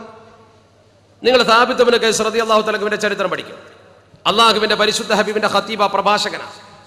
സാബിത്ത് ഇബ്നു ഖൈസ് റളിയല്ലാഹു തആല അൻഹുവിന്റെ ഏറ്റവും വലിയ പ്രത്യേകത അദ്ദേഹം നന്നായി കാര്യങ്ങൾ അവതരിപ്പിക്കുന്ന ഒരു മനുഷ്യനാണ്. ഇരിക്കട്ടെ. വകാനത്ത് അലാ സാബിത്തിൻ ദിർഉൻ നഫീസത്തുൻ. അദ്ദേഹത്തിന് ഒരു അപൂർവമായ നല്ല ഭംഗിയുള്ള മനോഹരമായ വിലയുള്ള ഒരു പടയങ്കി ഉണ്ടായിരുന്നു. ചരിത്രം പറയുന്നുണ്ട്. നല്ല ഒരു പടയങ്കി. ആ പടയങ്കി വളരെ നഫീസത്താണ്, വിലപിടിപ്പുള്ള സാധന, നല്ല സാധന. സാധാരണക്കാരായ ചെറുപ്പക്കാരെ മനസ്സിലുള്ള സംശയം തുടച്ചു നീക്കുമാർ ആ ചരിത്രം വ്യക്തമാക്കുന്നത്. എന്നെ ഈ വിഷയം ഏൽപ്പിച്ചുകൊണ്ടാണ്. കാലിക വിഷയങ്ങളും ആനുകാലിക സംഭവങ്ങളൊന്നും പറയാനില്ലാത്തതുകൊണ്ടല്ല ഞാൻ ഈ വിഷയത്തിൽ ഒതുങ്ങിയത്. എന്നെ വിഷയം അത് വളരെ കാലിക പ്രസക്തമായ സംഗതിയാണ്, നമ്മൾ മനസ്സിലാക്കേണ്ടതാണ്. ബഹുമാനപ്പെട്ട സാബിത്ത് ഇബ്നു ഖൈസ് റളിയല്ലാഹു തആല അൻഹുവിനെ സംബന്ധിച്ചിടത്തോളം അദ്ദേഹത്തിന് സാബിത്ത് ഇബ്നു ഖൈസ് റളിയല്ലാഹു തആല അൻഹു അദ്ദേഹത്തിന്റെ ഒരു അമൂല്യമായ നല്ല ഒരു പടയങ്കി, ഈ പടയങ്കി ധരിച്ചുകൊണ്ട് അദ്ദേഹം യുദ്ധം ചെയ്തു. മുസൈലിമത്തുമായുള്ള യുദ്ധത്തിൽ അദ്ദേഹം ധീരമായി പങ്കെടുത്തു, ഷഹീദായി. മരിച്ചു കിടക്കുന്ന അദ്ദേഹത്തിന്റെ കയ്യിൽ നിന്നും ഈ സാധനം ഒരാൾ കട്ടെടുത്ത് കൊണ്ടുപോയി. ഫമറ ബിഹി റജുലുൻ മിനൽ മുസ്ലിമീന ഫനസഅഹാ അൻഹു വഅഖദഹാ ലിനഫ്സിഹി. താരീഖിലുണ്ട്. അയാൾ മരിച്ചു കിടക്കുമ്പോൾ ഈ പടയങ്കി അഴിച്ചിട്ട് ഒരാൾ കൊണ്ടുപോയി. അയാൾ കൊണ്ടുപോയിട്ട് എന്ത് ചെയ്തു? കൊണ്ടുപോയി അയാൾ സ്വന്തം വീട്ടിലത് പ്രത്യേകം സൂക്ഷിച്ചു വെച്ചൊരു സ്ഥലത്ത്. ഈ പടയങ്കി വളരെ വിലപിടിപ്പുള്ളതും ആളുകൾക്ക് ഇഷ്ടപ്പെടുന്ന രീതിയിൽ ഉണ്ടാക്കി. അന്നൊക്കെ പടയങ്കി വലിയ പ്രധാനപ്പെട്ട സംഗതിയാണ്. ഇസ്ലാം വലിയ പ്രതിരോധത്തിൽ നിൽക്കുന്ന കാലഘട്ടത്തിൽ ഒരു പടയങ്കിക്ക് വലിയ സ്ഥാനമുണ്ട്. ആ പടയങ്കി കൈവശം വെച്ചുകൊണ്ട് ഈ മനുഷ്യൻ അത് കൊണ്ടുപോയി അത് സ്വന്തമാക്കാൻ വേണ്ടി അദ്ദേഹം ശ്രമിച്ചു. അങ്ങനെ അദ്ദേഹം അത് പൂഴ്ത്തി വെച്ചു. മുസ്ലിങ്ങളിൽപ്പെട്ട ആ പടയാളികളിൽപ്പെട്ട രക്ഷപ്പെട്ട ഒരാൾ തന്നെ. അങ്ങനെ ആ സംഭവം അങ്ങനെ നടന്നുപോയി.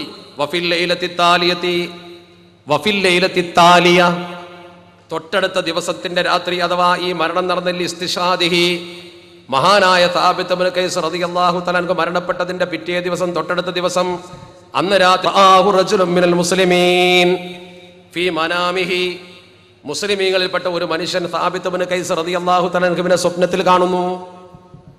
ഞാൻ ഒരാൾക്കും അഭിപ്രായ വ്യത്യാസമില്ലാതെ എല്ലാവരും അംഗീകരിക്കുന്ന ചരിത്ര ഗ്രന്ഥങ്ങളിൽ സൂചിപ്പിച്ച കാര്യമേ പറയുന്നുള്ളൂ. ഒരു തർക്കത്തിനോ അല്ലെങ്കിൽ എതിർപ്പിനോ വകവെക്കുന്നില്ല. സാബിത്ത് ഇബ്നു ഖൈസ് റളിയല്ലാഹു തആല അൻഹുവിനെ ഒരാൾ സ്വപ്നത്തിൽ കണ്ടു.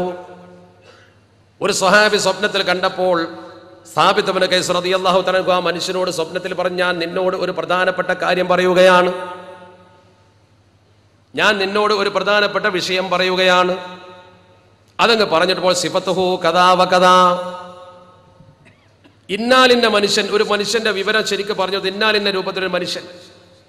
ആ മനുഷ്യൻ എന്ത് ചെയ്തു? അഖദ ദിറഈ, എന്റെ പടയങ്കി ആ മനുഷ്യൻ കട്ടെടുത്ത് കൊണ്ടുപോയിട്ടുണ്ട്.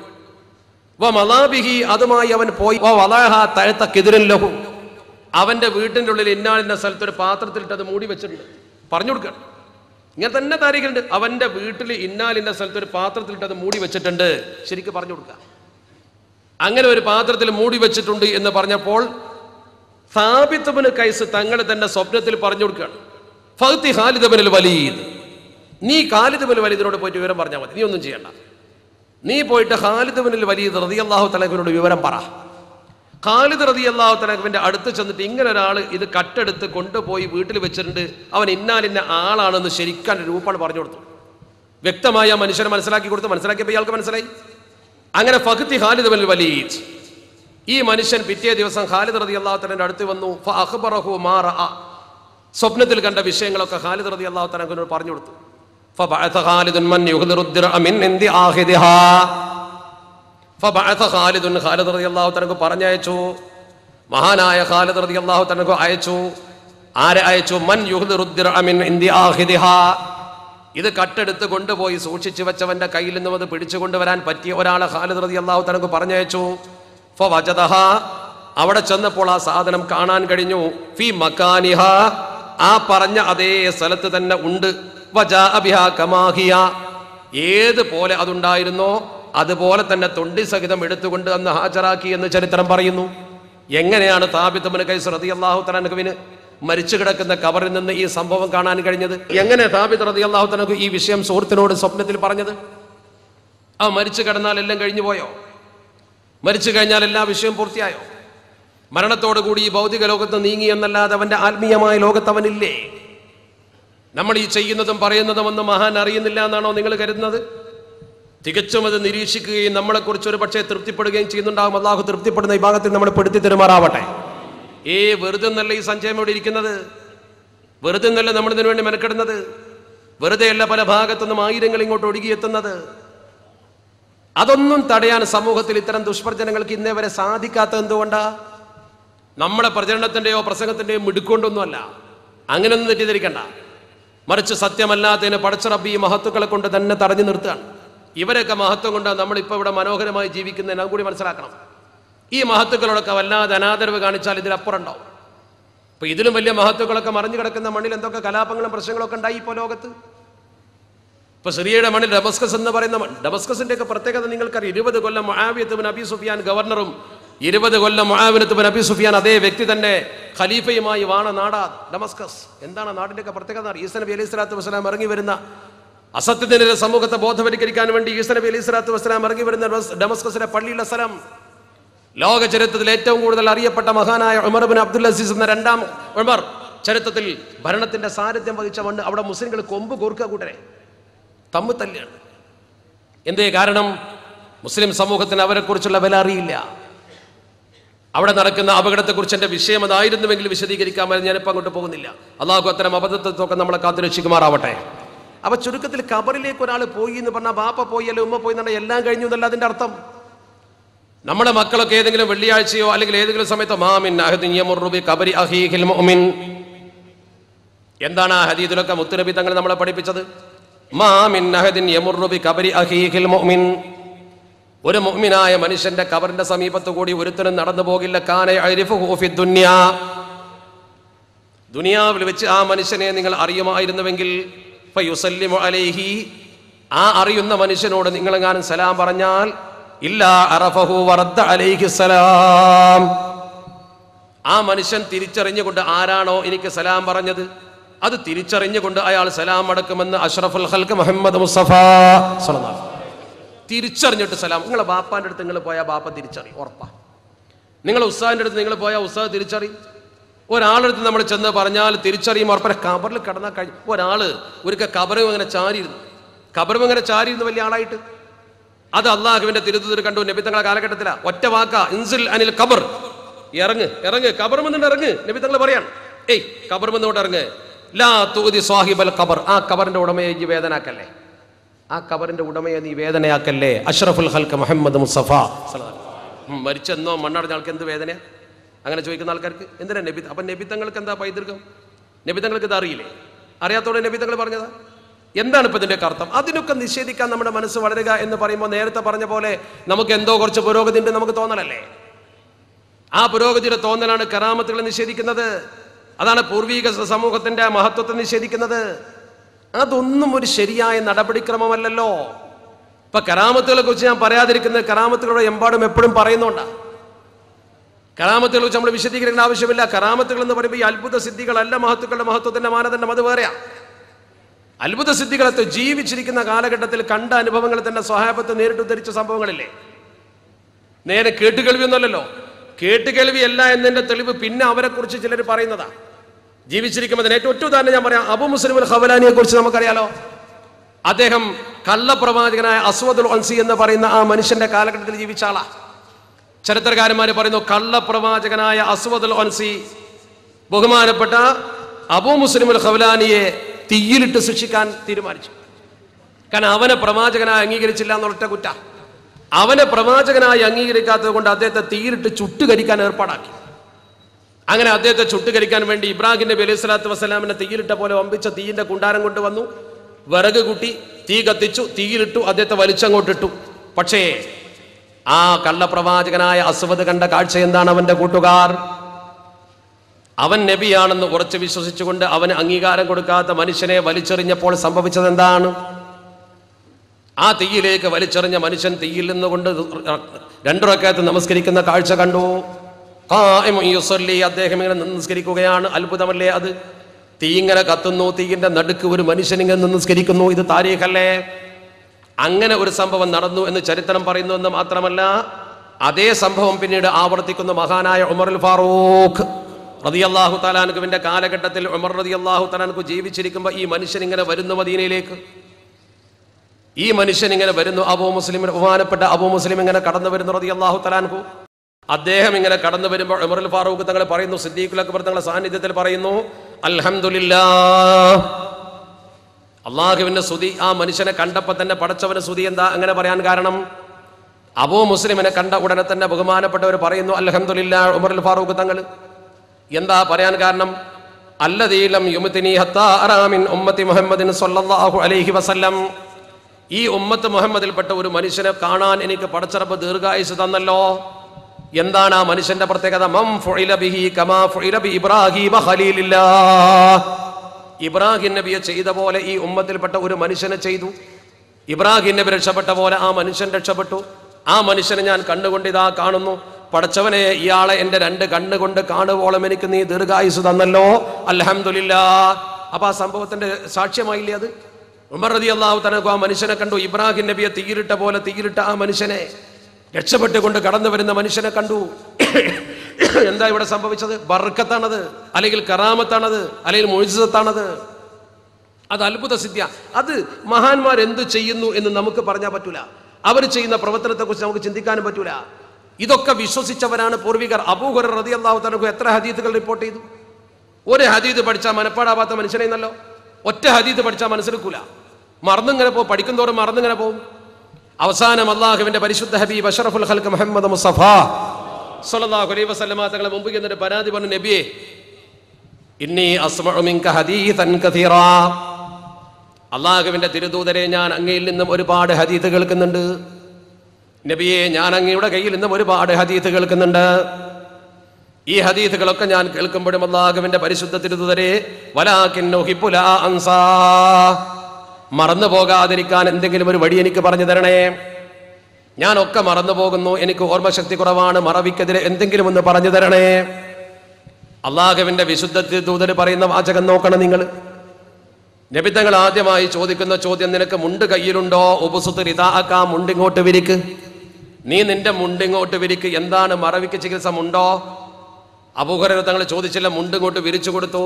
മുണ്ടങ്ങോട്ട് വിരിച്ചു കൊടുക്കുമ്പോൾ താരീഖിന്റെ കിതാബിൽ, ഹദീസിന്റെ കിതാബിൽ കാണാം, ഫഖദഫ ബിയദിഹി ശരീഫതി മിനൽ ഹവാഹി ഫിർരിദാ, ഫഖദഫ, നബി തങ്ങൾ ഇങ്ങനെ വാരി, ബിയദിഹി ശരീഫതി, ശ്രേഷ്ഠമാകുന്ന 2 കരങ്ങൾ കൊണ്ട്, മിനൽ ഹവാ, ഈ വായുവിൽ നിന്ന് എന്തോ ഇങ്ങോട്ട് വാരിയിട്ട് അങ്ങോട്ട് ഇട്ട് കൊടുത്തു. ഫഖാല ദുമ്മഹു, കൂട്ടിപ്പിടിച്ചോ. അതണ്ട് ഇട്ട് കൊടുത്തിട്ട് കൂട്ടിപ്പിടിച്ചോ. ഫദമ്മഹു, അതണ്ട് കൂട്ടിപ്പിടിച്ചു. അതണ്ട് കൂട്ടിപ്പിടിച്ച് ആ മുണ്ട് ഇങ്ങനെ കൂട്ടിപ്പിടിച്ച്. എന്താണ് അതിലിട്ടതെന്ന് അബൂ ഹുറൈറ തങ്ങൾക്ക് അറിയില്ല, ഒന്നും കണ്ടില്ല, വെറുതെ ഇങ്ങനെ ആക്കി കൊടുത്തിട്ടേ ഉള്ളൂ. ഫഖദഫ ബിയദിഹി ശരീഫതി മിനൽ ഹവാഇ, വായുവിൽ നിന്ന് എന്തോ അങ്ങനെ വാരിയിട്ട് ഇട്ട് കൊടുത്തു. അപ്പൊ ഫദമ്മഹു, കൂട്ടിപ്പിടിക്കാൻ പറഞ്ഞപ്പോൾ കൂട്ടിപ്പിടിച്ചു.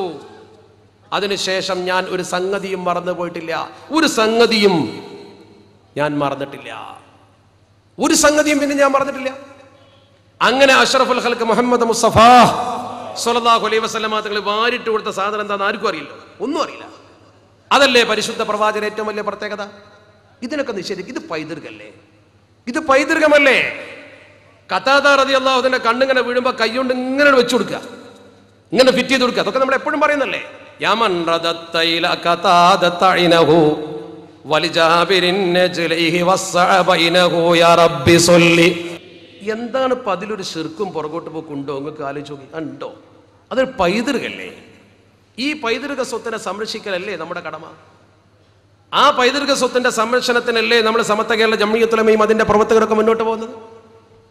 ഈ പൈതൃകത്തിൽ നിന്നും സമൂഹത്തെ വ്യതിചലിപ്പിച്ചുകൊണ്ട് കൊണ്ടുപോയി പുരോഗതിയിലേക്ക് നയിക്കുന്നു എന്ന് പറയുന്ന ഒരു പ്രവർത്തനം കൊണ്ട് ഈ സമൂഹത്തിന് എന്ത് കിട്ടി? ആത്മീയത നഷ്ടപ്പെട്ടു എന്നല്ല ഉണ്ടായിട്ടുള്ളൂ. നമ്മളിവിടെ നിലനിർത്തുന്ന ആത്മീയത നിലനിർത്താൻ, ഇതാണ് യഥാർത്ഥ ആത്മീയത എന്ന് കരുതി ഒരു വഞ്ചനാത്മക സമീപനവും ഒരു ചൂഷണവും നമ്മൾ അംഗീകരിക്കൂല. ആത്മീയതയുടെ പേര് നമ്മൾ ഈ സമൂഹത്തിൽ ഒന്നും ജനസമൂഹത്തെ അംഗീകരിക്കാത്ത, അല്ലെങ്കിൽ ജനങ്ങളെ ചൂഷണം ചെയ്യുന്ന പ്രവർത്തനത്തിലേക്കല്ലല്ലോ നമ്മൾ പോകുന്നത്. വലിയതായി കുത്തുബുസ്സമാൻ നമ്മളെ പഠിപ്പിച്ച ഒരു ആത്മീയതയുണ്ട്. വൈദേശിക അധിനിവേശികൾക്കെതിരെ പൊരുതുവാനും ആത്മീയതയിൽ ലയിച്ചു നിൽക്കുവാനും മതഭൗതിക സമന്വയത്തിലൂടെ സമൂഹത്തെ ഉയർത്തുവാനും ആ ദൗത്യം നെഞ്ചേറ്റിയ ഒരു സ്ഥാപനമാണ് ദാറുൽ ഹുദ. ഞാൻ അവസാനിപ്പിക്കുക, കാരണം സമയം ഞാൻ പറഞ്ഞെടുത്തെത്തിയിട്ടുണ്ട്. ഏതാണ്ട് 9:30 അപ്പുറം നീട്ടിക്കൂടാ എന്ന് സംഘാടകർക്ക് അഭിപ്രായമുണ്ടെന്ന് എനിക്ക് തോന്നുന്നുണ്ട്. കാരണം ഇനിയും നാളെയും പ്രവർത്തനമുള്ളതാണല്ലോ. ഇൻഷാ അല്ലാഹ് അവസരമുണ്ടെങ്കിൽ ഇനിയും നമുക്ക് വിഷയങ്ങൾ ഉറൂസ് ഉണ്ടാവുകയും പ്രഭാഷണം ചെയ്യാൻ അവസരം ലഭിക്കുകയും ചെയ്യും. അല്ലാഹു തൗഫീക്ക് നൽകുമാറാവട്ടെ. അപ്പൊ നമ്മൾ ഇതിലൂടെ മനസ്സിലാക്കേണ്ടത് ഇതൊക്കെ സമൂഹത്തിന് ബോധ്യപ്പെടുത്തി കൊടുക്കാൻ കെൽപ്പുള്ള ഒരു യുവനിര വളർന്നു വരണം. ദാർഹുദക്ക് അത് കഴിയും. ഇന്ത്യ മഹാരാജ്യത്ത് കേരളത്തിന്റെ പുറത്ത് പ്രബോധനം നടത്താൻ ആളെവിടുന്ന അവസ്ഥയിലേക്ക് നമ്മൾ ഉയർന്നു. പശ്ചിമ ബംഗാളിൽ, ആസാമിൽ, അനുബന്ധ സ്ഥലങ്ങളിൽ ഒരു അഭിമാനകരമായ അസ്തിത്വമല്ലേ? നിങ്ങളൊന്ന് ഇരുന്ന് ചിന്തിച്ചു നോക്കൂ. നമ്മളെ കുട്ടി നല്ല രീതിയിൽ ദീനും ദഅവത്തും അതുപോലെ ഭൗതിക വിദ്യയും ഒരുമിച്ച് കിട്ടുന്ന ഒരു കുട്ടിയായാൽ അതാണ് ദാർഹുദയുടെ പ്രത്യേകത. അവർക്ക് വേണ്ടി നമ്മളും നമുക്ക് വേണ്ടി അവരും പ്രാർത്ഥിക്കുന്നു. അള്ളാഹു ഖൈർ പ്രദാനം ചെയ്യുമാറാവട്ടെ. അത്തരമൊരു വലിയ സ്ഥാപനത്തിന്റെ കുടക്കീഴിൽ നിന്നുകൊണ്ട് നമ്മുടെ കേരളത്തിലെ ധാർമ്മിക രംഗം അത് ഉയർത്തിക്കൊണ്ടുവരുവാനും സമസ്ത കേരള ജംഇയ്യത്തുൽ നമുക്ക് കരുത്ത് പകരുവാനും ഈ പ്രവർത്തകർക്കും ഈ സമൂഹത്തിനും സാധിച്ചാൽ വലിയ വിജയമാണ്. അവസാനം തിരിച്ചു പോകേണ്ടവരാ നമ്മൾ. നല്ല ഒരു നാളെ ഈ സമൂഹത്തിന് ലഭ്യമാക്കുന്നതിന് വേണ്ടിയുള്ള പ്രവർത്തനത്തിന്റെ നാന്ദി കുറിക്കുന്ന ഇത്തരം നല്ല സ്ഥാപനങ്ങൾക്ക് നിങ്ങളുടെ മനസ്സഴിഞ്ഞ സഹായവും സഹകരണവും ഒക്കെ ഉണ്ടായിരിക്കട്ടെ എന്ന് ഹൃദയപൂർവ്വം അഭ്യർത്ഥിച്ചുകൊണ്ട് അല്ലാഹു സുബ്ഹാനഹു വ തആല നമ്മെ അനുഗ്രഹിക്കുമാറാവട്ടെ എന്ന പ്രാർത്ഥനയോടുകൂടി ഞാൻ എൻ്റെ കടമ നിർവഹിക്കുന്ന ദുആയിലേക്ക് പ്രവേശിക്കുകയാണ്. അർഹമുർ റഹീമായ തമ്പുരാൻ നമുക്കൊക്കെ രണ്ടു വീട്ടിലും ഖൈർ പ്രദാനം ചെയ്യുമാറാവട്ടെ.